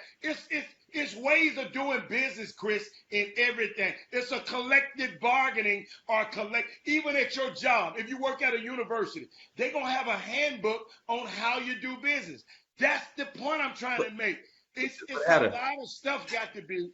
That's what I'm trying to tell you. They're going to collect, the states are going to collective bargain with the NCAA. They're not going to create an entire new world. They're going to collective bargain with them. That's what's going to happen. And all these presidents and ADs going to have to bow down and change their rules. That's where the bargaining is going to be, in my opinion. I don't know if they can create so they're going to create a whole new world of policemen. I don't think that's going to happen. That's just my opinion. I don't know. You might be right, but I agree with you on that, because if dudes are signing with multiple people and stuff, yeah, you ain't got no rules. Right. So they I don't know what rules they're gonna put together, but that's why I said before, had they shared and all the revenue and stuff, it wouldn't have got to this. I can sign a non-exclusive marketing right thing with you, a non-exclusive with Jimmy, a non-exclusive, and whichever one of y'all bring me the best deal. I mean, I get. Isn't that how it works? Isn't that how it works any other time? That ain't how it works. I'm just telling you what can happen when rules. That's the point I'm telling you that can happen. That's all I'm trying to say, man. I got you. Come on, man. That's all I'm trying to say. Sometimes just listen just a little bit. I'm just trying to say it's a lot of stuff can happen. I put it like this, Jimmy. They brought it on themselves. It's a great start. Jimmy said it earlier. It's a great start. I am glad they're doing this, but I just know people. I know been in this business long enough to know that it's gonna get big. So you know what you're telling me, Adam? That the students can finally, Jimmy, we can finally have a players union, just like the board Northwestern tried to start a long time ago, the football guy, and they shot it down. Now let's have a union for the players. That may be the place right there, Hatter, where we can start, where we can have a president, that's like the CBA. We can have that for the college kids now, Jimmy. That's a good But start. remember now, now you're getting into another different territory that's circumventing right back to the original conversation, and that is if the Northwestern football team from a few years back who went to the courts to attempt to revolutionize the fair pay to play before it was even an act was, remember now, if they would have ruled in their favor, it would have basically compromised the NCAA's amateurism status. Oh shit! Because they would have immediately became employees. So, and the thing was, Northwestern, it was just the wrong school at the wrong and time. the wrong state. And the wrong state. If that would have been, that same thing would have happened. Remember, this was back shortly after this was about 10 years ago. So this would have been USC had done that, right? In a state like California, which is primarily Democratic. If this would have been, a UCLA, just a couple of years ago with the LeVar Ball, when they were recruiting his son, just 4 years ago. If this would have been something in that state, then, man, it would not have failed to the wayside as such. And sometimes it just takes time. Sometimes it's just timing, man. It's timing. Speaking of falling to, what's going on? Anthony Weston said we're afraid to use the B word. What B word? B word. I don't know. I mean, there's a lot of B words out there. So Antonio Brown. B words. Keep going. Hold on. Yeah, keep going, Jim. Come on, Weston. And so, of course, now we go and shift gears. Speaking of falling by the wayside, we feel compelled to inform you guys of the recent findings as a result of 2 weeks ago when we had the parents of the young man Tyler Williams at the University of Arkansas Fort Smith on and shared their thoughts. And it basically, as a result, we were contacted. If you missed the show the day after, we were contacted by ESPN Outside the Lines, someone watched the Chop Shop on that afternoon, and they did a story, a piece on it without interviewing anybody, because the attorney for the coach at Arkansas Fort Smith had released a statement and they were launching an investigation. So now the internal investigation did not find, this is the verbiage, they did not find substantial evidence supporting the young student athlete Tyler Williams. I'll come back to that key word. And I'll read the comment from the head coach. He says, during this conversation with the young man, he says, everybody has a choice. When we recruit, you have that choice regarding to his hair. If you feel that this school is not for you, then you don't come here. It's just that simple, right? He goes, and the young man, Tyler Williams, responded. He says, it had nothing to do, he did say it had nothing to do with race, but deep down, you really look at it, it had everything to do with race. Now the probe, check out the verbiage. It did not determine if Williams was dismissed or he quit, right? Then it goes on to acknowledge the school, as a result of the investigation, that they plan to hire a campus diversity and inclusion director and create a diversity committee. So my question to you, Chris Walker, being the resident college coach, if your school felt that there was no problem at all with what your coach says, and why would you go now into your budget at a D? This is a D3 school, D2 school, and hire a campus and diversity and inclusion director. What the hell is that anyway? Explain it to me. You know, what do you mean? I mean, people that rule or put them in a situation where they're compliant as far as how many minorities, I don't use the word minority, for people of color, POCs that are working for them. Maybe also a gender thing, you know, are they being gender, are they keeping gender in mind when they're doing in their hiring practices per se? But at the end of the day, guys, here's the bottom line. They hired the coach. The AD is married to the coach, Hatter, right? Not married, but he's hired the coach. And what you did not read, Jimmy, which is a little bit further along, it's the end of it. It says, no coach will ever be able to deny a kid recruiting or interest because of his hair. That's what it said. It said they cannot look at his hair. And we got insider trade information, Hatter, that one of the kids that the coach actually recruited had braids, that he brought in had hair. We also got some word, and I hate to put people's business out there, that the coach's son is married to a sister. That's what I heard. Junker fever, baby. Junker fever. I don't want to dance around it. Say it again. Hold up. Say it again. I missed it. Because somebody was His son is married to a sister. The coach. Come on, Jimmy Boone. Jimmy Boone's son, his sister, son is married to a sister. So at the end of the day, the school, I think it's a good thing. I feel bad for the kid, but Arkansas Fort Smith making a decision. He had a whole nother school playing basketball. He all right now. I agree, but what I'm saying is we still got to just put a bow on it. The bottom line is the good thing that came out of this is that they're going to have to become more mindful of making decisions in the future when they're talking about gender and when they're talking about race. And on top of that, they need some education. Some of these guys, I'm telling you, these coaches, they have been put in a situation where no one has ever sat them down and be like, yo, man, you need to be more sensitive towards this. You need to be more sensitive towards it. I know coaches right now that still call their secretary sweetie. I'm like, whoa, man, you can't say that. Good job. I understand, but you can't talk. You don't even call your woman sweetie, probably. But so listen you ain't gonna have no problem with that. But Hatter, you got to understand, we live in a world right now where you can't even say in the work setting, that's a great suit. Or, wow, that dress looked great on you. You have to be educated now. Sexual harassment. So guess what? They needed a diversity and inclusion person to make them understand their hiring practices and sit that coach down and say, you can't say things like that, man. Or you can't treat kids that way. Don't get yourself in trouble. I'm going to be in trouble if I go back into a court. Yeah, you are going to be in trouble. You can't say stuff like that anymore. I'm nice like that. Hatter, you can't do that, man. I'm just letting you know you can't do it. Woman, her outfit is nice no more. You cannot say to a woman her outfit is nice. You cannot say that. Not in the workplace. Not in the workplace. Wow. Not in the workplace. Now you will be Ginsu. Going back to this topic, and I want to share something with you guys right now. What I'm sharing with you guys is a link, right?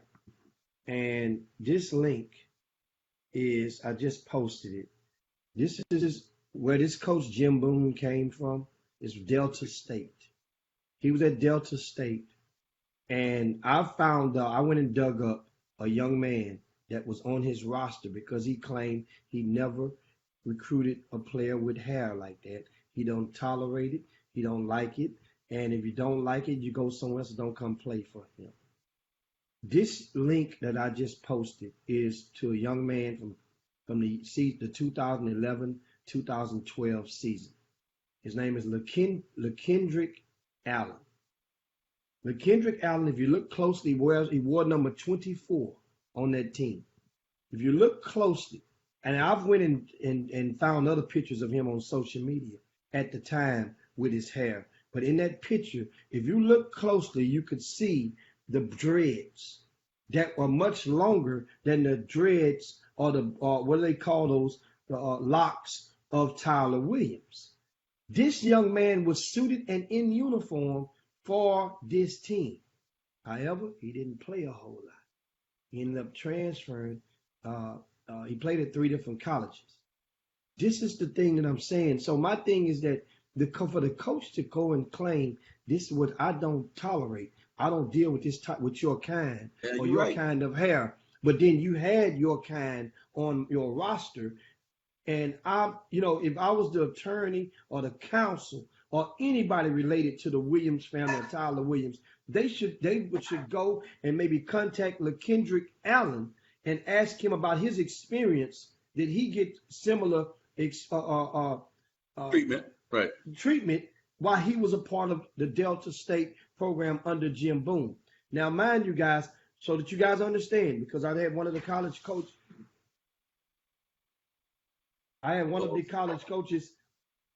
who reached out to me a few days ago.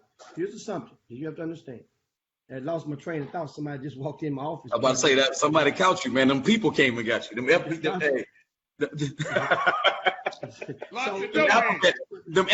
came and got him. The door was locked. But anyway, shout out to James Wilhelm, and longtime college coach, and also now head coach. A high school coach now. He's on those joints on the feed. And Sonia Howard, shout out to you too. I see a lot of you guys on the Facebook feed. But here's the thing on this thing. I reached out to Jim Boone and the University of Arkansas Fort Smith basketball program to get their side of this issue. I want to share that with you guys. We did the day afterwards. So I tried. And guess what? Only to find out they had blocked me on Twitter. I've never been blocked on any social media platform in my life. So this coach or this staff, obviously most of the time when you see a basketball program's Twitter handle, it's probably operated by one of the coaches, especially at that small level. Now, bigger Division Ones, they may have a guy in one of the student athletes. SID. Or the SID. But at that level, that's one of the coaches. They blocked me on Twitter, right? And one of the things that also in the same day afterwards, I'm just sharing you guys some intel that I hadn't given you before. I had about 3 Division I coaches who contacted me after that initial show and applauded the way that I went out of my way to not call for an all-out boycott. What I did say was, if University of Arkansas Fort Smith is the only school that is offering you a scholarship and you're unsigned and you're a senior, and they're the only one, I invited everybody out there to contact me, that I will apply my efforts and reach out and tap into my resources to assure that if they have offered you, then just give me a call. And that's what I said. Didn't say what I would do. But I told you, if you give me a call, you can only imagine what I would do. That's why you got blocked, by the way. Okay? So now you know why you got blocked. Here's my one thing. So, Chris, what do you think? So moving forward, how do you think that I feel about Jim Boone or the University of Arkansas Fort Smith while Jim Boone is the head coach and his damn son?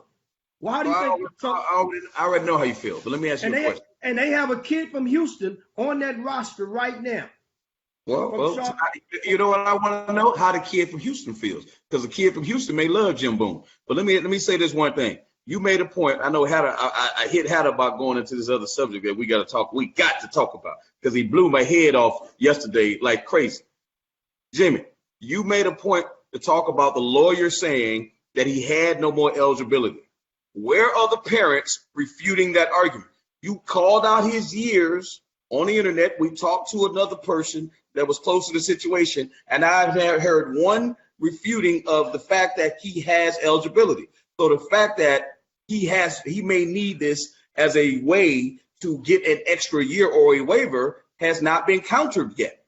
Because all they got to do is say, no, it's not true. He's got an extra year. That lawyer's lying. Has anybody done that yet? Hal? No, has anybody done that yet, Jim? Has anybody said that he has an extra year? Has anybody said that? And the parents ain't yeah. No one said that. I've went and I've talked to his previous coach, the coach that recruited him there, and I talked to one of his assistant coaches, one of his coaches from his past season. Right. And what I've learned is, which men and we guys, of course, I went to looking up and it just didn't add up based on when he came out of high school. Well, here's the deal. The worst case scenario for this young man, he would have to sit out this year, as well with any 4-2-4 transfer. 4-2-4-4. 4-2-4-4. That's the issue, Jim. So he would have to sit out a year. He have never missed a year yet. Yeah, but Jimmy, in order for me a 4-2, and I got to check my traps. 4-2-4-4. If because he wanted to go to another 4-year school, he needs a waiver. If he had gone NAIA, he could play.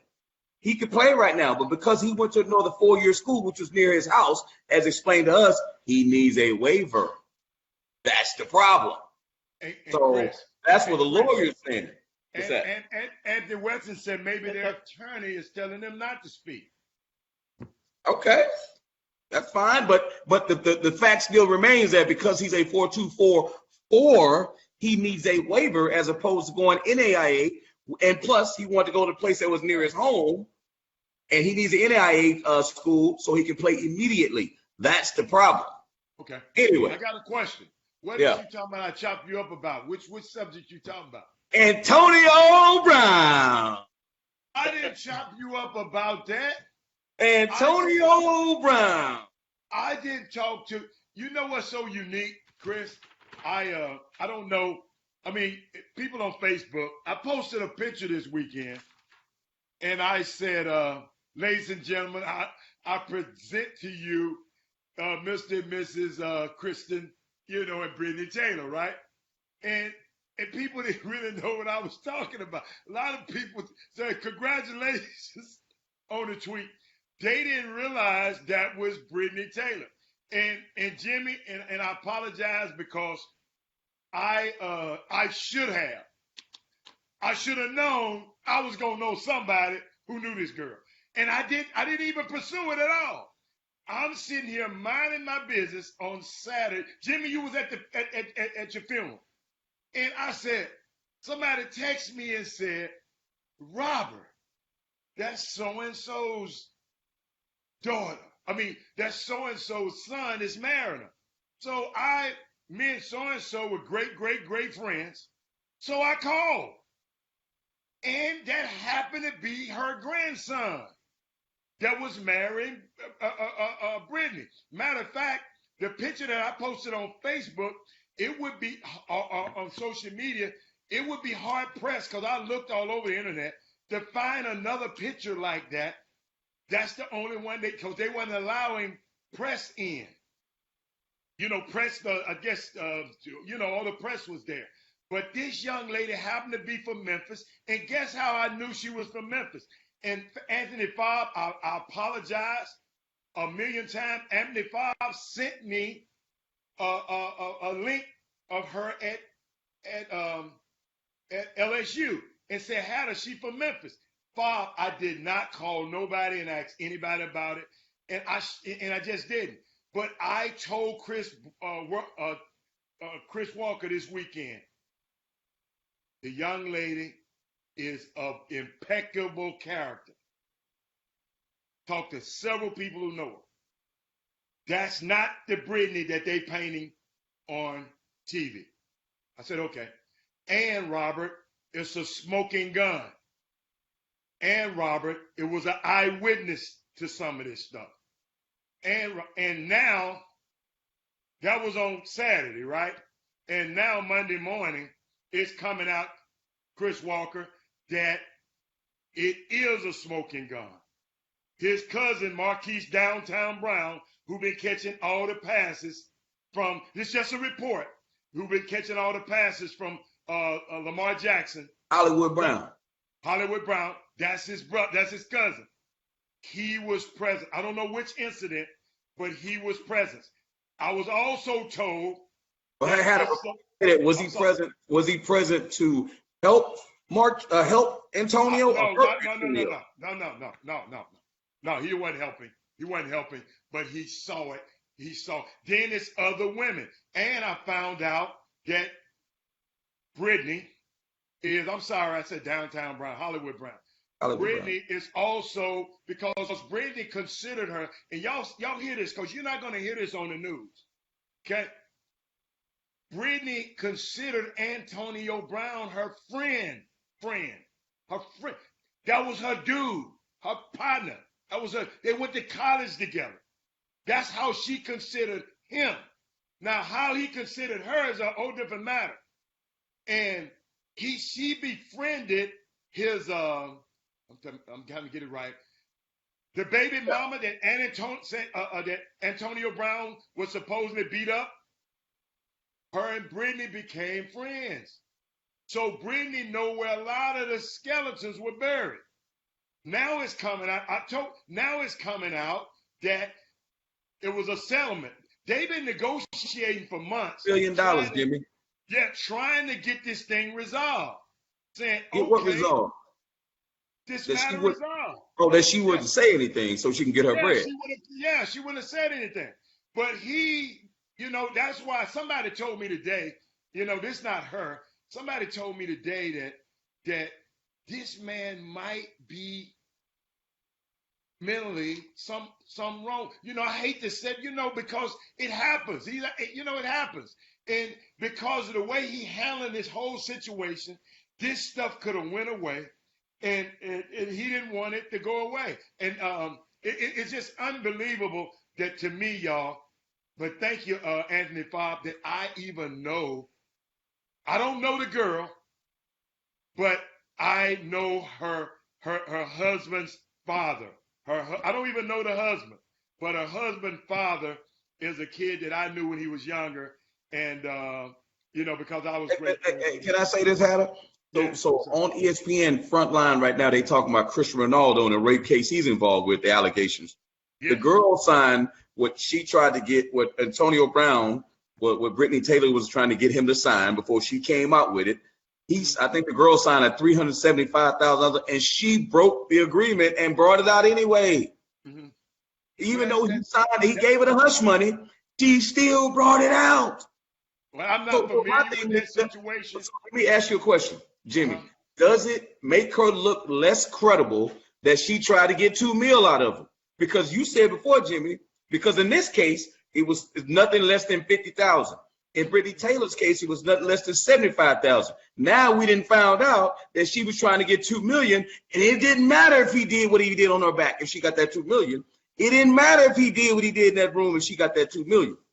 If she got that $2 million, it was okay because she was going to shut her mouth. No, how do you feel about that? It's not fair to say it's okay. He was that means she wouldn't have brought it out. Ain't nobody saying, if you take your nasty ass and put your hand on a woman without, excuse me, everybody out here, without her consent, I don't get it. I agree. One of them damn brunch-sexuals, one of them damn fans, and always you're talking like a fan right now. I sit there and let you go through that mess. This is because you don't have a daughter. But I'm talking from a man who have a daughter and a sister. I get you. If that clown did what this girl said, and she told that damn clown, well, you got to pay. Since you did that, your ass got to pay. This dudes do that like that. Oh, I know wives. Hold up, Chris. I know wives hold their husband hostage like this. You got a girl named Catherine Zeta-Jones. She told Michael Douglas, every time you cheat, you got to give me $5 million. If I catch you cheating, you got to give me $5. So that kind of shit does come with a price, Chris Walker. Don't sit up here and belittle. Listen, man. Listen, I'm not belittling. Listen, I'm not belittling. No. You're wrong. That's not about being wrong or right. It's my opinion. All I'm saying, I asked Jimmy a question. I didn't say whether I agreed or disagree. All I said, Jimmy, was the fact that the $2 million that she got, in your eyes, does it make her less credible, or does it think her honesty, her dignity came with a price? Because had he paid her that money, he would have never said a word. That's all I'm asking Jimmy. I'm asking Jimmy. Words of honesty and dignity. Who are you? I'm asking Jimmy. I'm asking a question. No. Who are you sitting up on your high-ass horse to sit up here and say honesty and dignity? I'm asking a question. Come on, Chris. Let Jimmy answer. Why can't I ask Jimmy a question? Jimmy answer the question. Well, he can answer it. Answer it. What do you think, Jimmy? On which part, man? Well, I'm saying is the fact that she was, if he signed the settlement, she would never said a word. And I'm not saying it doesn't happen all the time. How you know she wouldn't have said a word? She would have been it. She would, again, if she signed the settlement. If she didn't sign she didn't have to sign a non-disclosure. This is just. That would have been a part of it. That would have been a part of it, Hatter. That would have been a part of it, Hatter. We got a responsibility to the picture you paint. Everything you saying is hypothetical. You don't know. You ain't got a deal. You and I don't know what deal she made with Drew Rosenhaus in Antonio Brown. We don't have it. This is not the same as the Cristiano Ronaldo. You brought up that mess first. That was the biggest problem right there. That mess first. Who's to say what she's saying isn't hypothetical? Who's to say that's not hypothetical? All I'm doing is asking Jimmy was, if the fact that she was trying to get the settlement, does that lessen her? Does it make her look a little bit less in the eyes of the public? That's all I'm saying. I'm not saying I agree with him and what he's doing. Come on now. I think that's despicable too. I'm just asking Jimmy, does it make her look a little bit less credible? It's all I'm asking. That's all I'm asking. Jimmy, you can. It doesn't make her look less credible. It's just that's one of the methods of which you got to realize she's not negotiating the settlement. It's an attorney that's negotiating the settlement. So the attorney, his job in a civil manner is to try to rectify it out of court and expedite it as quickly as possible. That way he can get his 33 1/3 or his 40%, whatever he charges. So that's what attorneys do. So they're going to come up with a number that's going to be and get it approved by their client, and they're going to seek to try to get that thing satisfied. That's how it always goes. So it doesn't necessarily make her less credible, but what it does is that number, she had to agree upon that number for him to go and seek it. Him meaning the attorney, and her meaning Brittany Taylor, the young lady who's on the opposing end of the civil suit. Now, speaking of Antonio Brown, this morning, there's a second allegation that has transpired and came to the forefront. A second woman who's no relation, who was a painter doing some work in one of his houses. She was on the floor painting what I interpret to be like the baseboard, right? And according to this complaint, it's only a complaint. It's not a civil suit. The young lady alleges that Antonio Brown emerged and approached her while she's on all fours painting that baseboard at the bottom of the wall, and has absolutely zero clothing on, and has what appears to be something of a washcloth holding it with one hand and covering himself with the small towel. And he engaged in a conversation with her. That means she has to look up. So if he's covering himself, she looked. Anyway, you guys can paint the picture. You women out there and would love to paint that picture, but I'm not trying to. But here's the second allegation. So now, could this be I guess a collusion from Brittany Taylor's attorney throwing it out there to try to make her, because they would want at least partial justice served right now, meaning the New England Patriots or the NFL to suspend him or be placed on the commissioner's exempt list. He was allowed to play this past weekend. Excuse me, Jimmy. They don't care what the NFL do to them. They ain't worried about that. No, but no. You can Hannah. You can. I think it makes it look bad. If I'm against you, I want your ass to suffer. So you can't tell me. I want your ass to suffer. I would have called the police on your ass. But no, that was you arrested. But hell, that's true. No, that's not. If I wanted to suffer, I would have called the police on him. So she just wanted bread. So she just wanted that bread, then, Hannah. That's what you saying? No, I didn't say that. I'm just. No, that's not. But Hannah, that's not. With that stupid.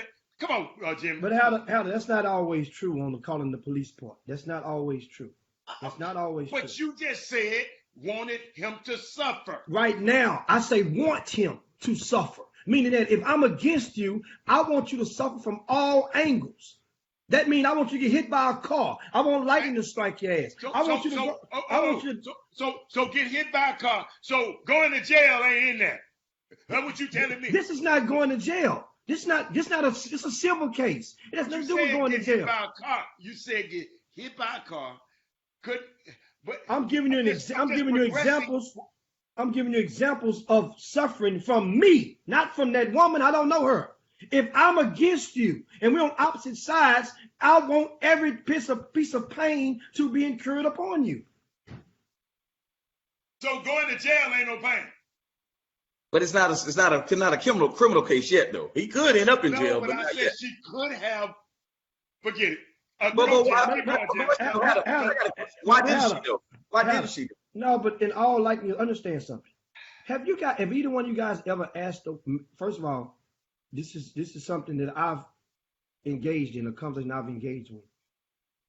If you have not ever engaged in a conversation with a female, an adult female, that was sexually abused or raped in their past, I'm sorry, and you've never spoken with them, and they didn't call the police, they will share to you, I'm quite sure, there are lots of females who endured that did not call the police.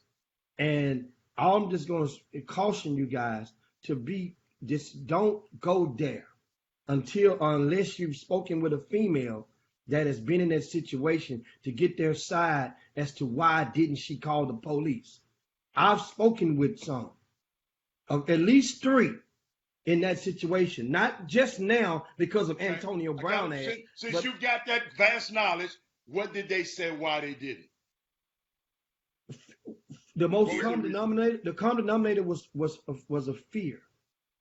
Fear of what?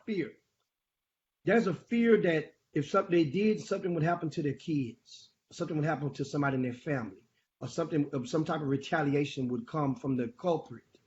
And some people are mentally controlled like that. Some women that come to men were scared, will implant the fear of living hell inside of some women and make them, if you go do this, guess what? I'll crush you, and won't nothing happen to me. Okay. But everything's going to happen to you. So that's kind of like, that's the most common. And I'm trying to parallel this situation, Jimmy.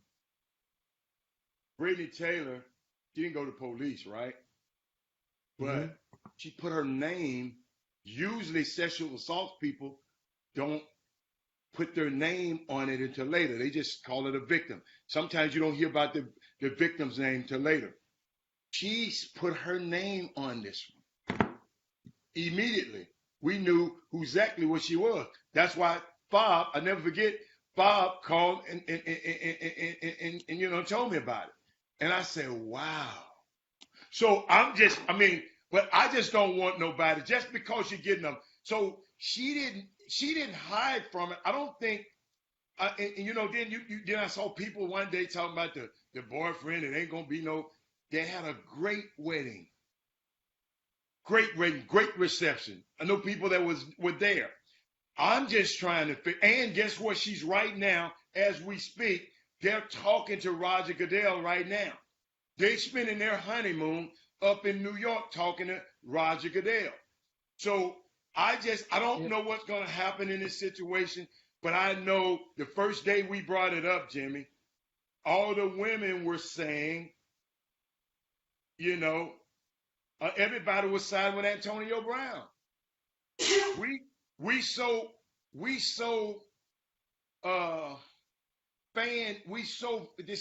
country is so fan driven and celebrity driven. People like Chris trying to imply it was a money grab. Okay, that's not what I was saying. That's not what I was saying. But if you do something to a person, I thought a silver suit is to gain monetary value for somebody that hurt you. Punitive damages. You don't know what has happened to this girl. And that wedding had been planned for a whole year. I found out. Wasn't no impromptu wedding. So I'm just sitting back. Chris, all I'm saying, we've got to be a little bit more sensitive and let's just you said something, let it play out. Instead of saying. I agree, but we're just trying to, put all points out there and see how people feel about them. I'm not saying it's right or wrong, but I want to see if that, because that's new news, because before we talked about it was only 75,000 was the minimum. And it just so happened, just let me finish. It just so happened the Cristiano Ronaldo thing came out where the girl got paid and then she went against the agreement and started bringing out that now the dude, his life's ruined. So, and all I'm saying is that why wouldn't he sign it? Why wouldn't Antonio Brown sign it? Wait, Chris. His life ruined if he did that to the girl, then his life need to be ruined. I'm not saying it shouldn't be, Hatter. All I'm saying is, at the end of the day, he still say he didn't do it. But he tried to pay her off so it would go away, and it didn't go away. That's what I'm saying. That's my only point. So, I listen, man. Listen, no woman should touch a woman when she says no. I'm not. No, but we're debating all sides of the situation. That's all I'm saying. He gonna get what's coming to him. So exactly. So we do. Y'all better take it up for them athletes. We are officially in overtime and get ready to land this thing. But it's 2:00. I have one topic I want to get in, and I'll go and share more details tomorrow. Okay. And I thank Martin Brooks and a lot of you viewers out there. I always thank a lot of you guys, because one of the things that a lot of you guys send us intel and on stuff that happens in your communities, and we have to go. But then he sent this info to me. It was after 11 o'clock this morning. Didn't have a lot of time to go and vet the info, to call people. We got to make, and that's what we have to do. But you can't take it and run. So but I'm doing due diligence, because while we were on the air, there's been some occurrences that have taken place, some updates. Here's what happened. And this is really, really, really crazy, guys. A 12-year-old Little League football team in Houston played in a game this past Saturday against another team comprised of 12-year-old players. However, this one team, guess what they did? They had a player on this team, not one, but like 3 players that looked a little bit older. They were a little bit more filled out. And 2 of the players, according to the complaint, had the visor, the shield, the little plastic fiberglass, which you only can get if you have a medical clearance to have that. So that means it shielded them from seeing his face. He did not take off his helmet, according to the complaint, until after the game was over.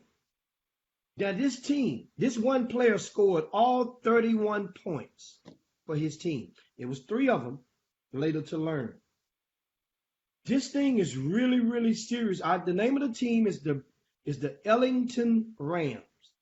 Ellington, as in near the Ellington Air Force Base, in that part, out in the Clear Lake area, or the Bay Area of Houston, which is going 45, going toward Galveston.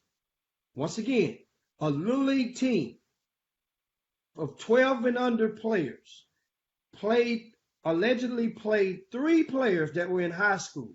3 players suited up for this team, and they still lost the game. I didn't tell you the guys that. They lost the game, and the score was, I think it was 65-31. They still lost, but that's besides the point. During the game, it was questioned about this eligibility of one of the kids who kept scoring, making all the touchdowns. Here's the thing.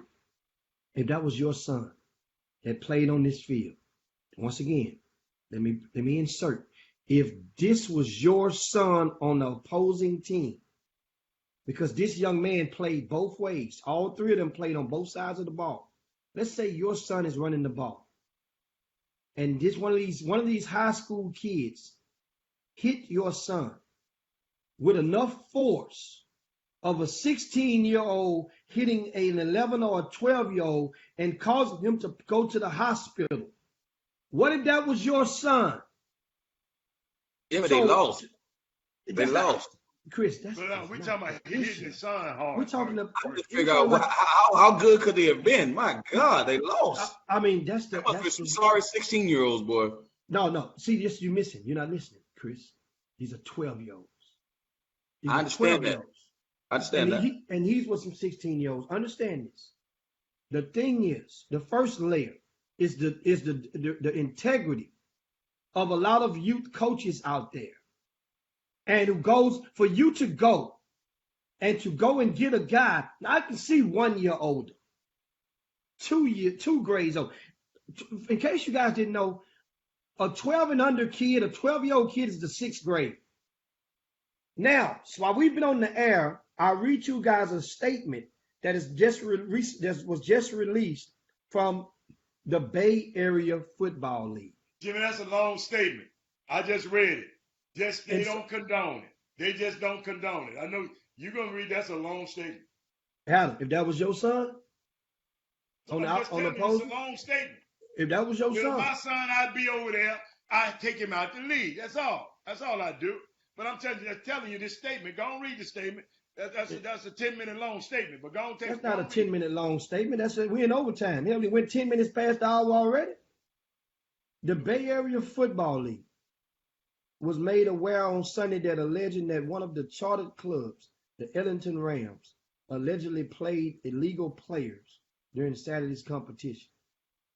We take these allegations very seriously, and the situation immediately became a subject of a still active investigation being conducted by the BAFL leadership and club officials for their directly affected clubs. And then they go on and say, we ask for your patience and support in our goal to conduct an immediate and fair investigation to get the facts. We'll be happy to provide a written statement as the situation warrants. Now, this investigation is expected to be concluded by Wednesday. Meanwhile, on social media, the young men have already been identified as students, allegedly possible students at Pasadena Memorial High School. One thing about, and how did they identify them? By their social media. Don't you guys realize that these young people does not know? We can talk more about this. I get more facts tomorrow. This is very serious because I definitely have a sermon to preach about the integrity and the lengths of which some volunteer coaches would go in order to try to win a ball game.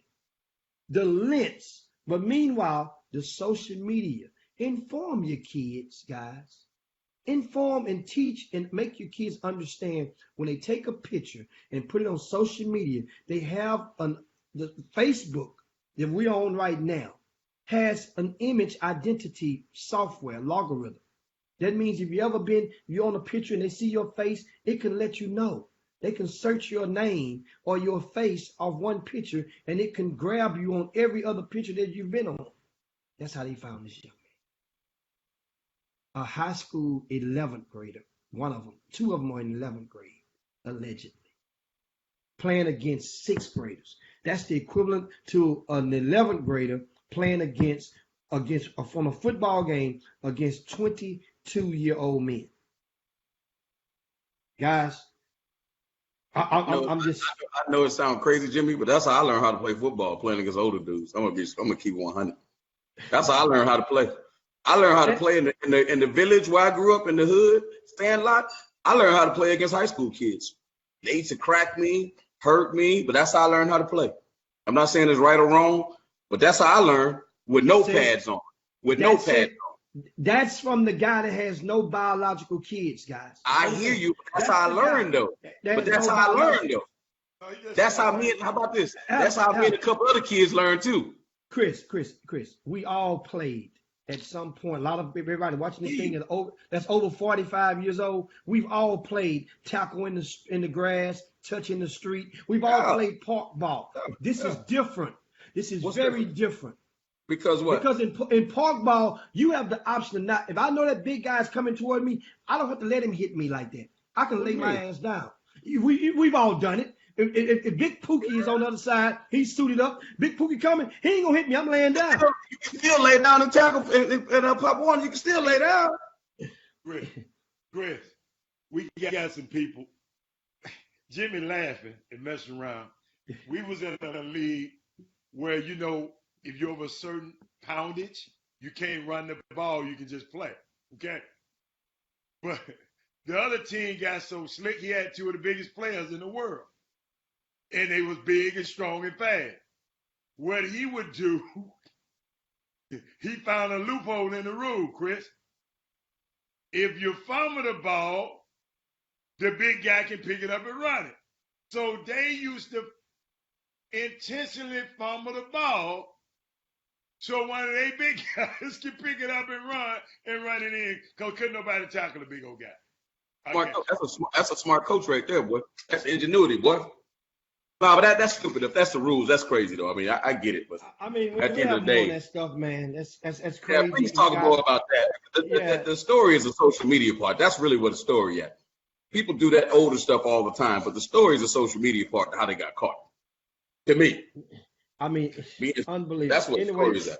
Wait a minute, hold up. They got a picture of him? Yeah, they caught him. They caught him. They got a picture of Jim. These dudes are big. Dude, these dudes are big. I'm trying to figure out how they did. I'm not trying to be funny. How they lose, though? How they lose? They must be. How they lose? Let me give you the Three story. of them? Three of them?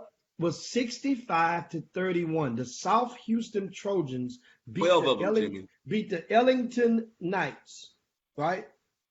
Right? The Ellington Rams, because they got uniforms like the Los Angeles Rams. 65-31. One of the three kids in the high school allegedly scored all 31 points, and he allegedly one of the parents said in one session he grabbed his kid on defense.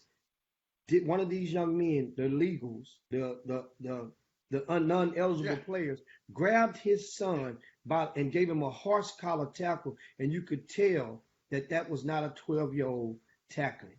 He could have hurt his son drastically. Yeah. And that coach that coach before the game and during the game, the coach and the administrators on field and the referees, they all were in agreement that these guys were of age.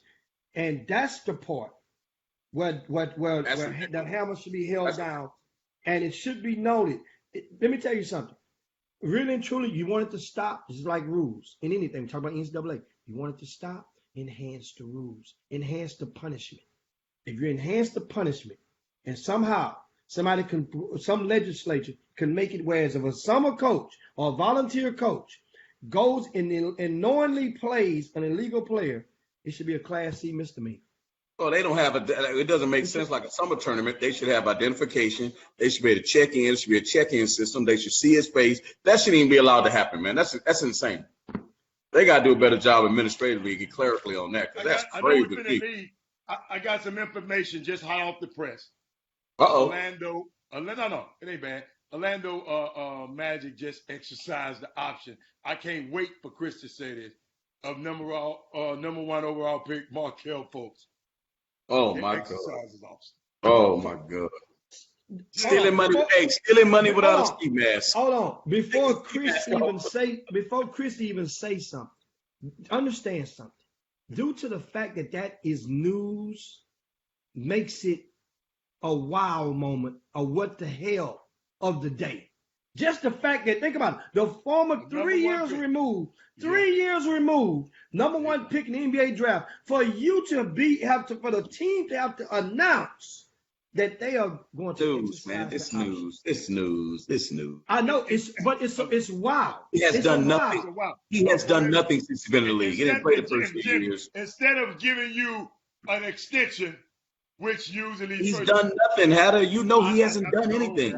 That's why we said it, Chris. Right. I feel you. Now, guess what, guys? It's time to give a shout out before we land this plane. A shout out to Eric Gordon and his efforts towards Bahamas relief. And if you haven't done so, if you haven't gotten the message, if you have ever taught or coached a player or a student from the Bahamas, if you have means of doing so, please try to reach out and make sure his family is okay. And sometimes a phone call is all it takes.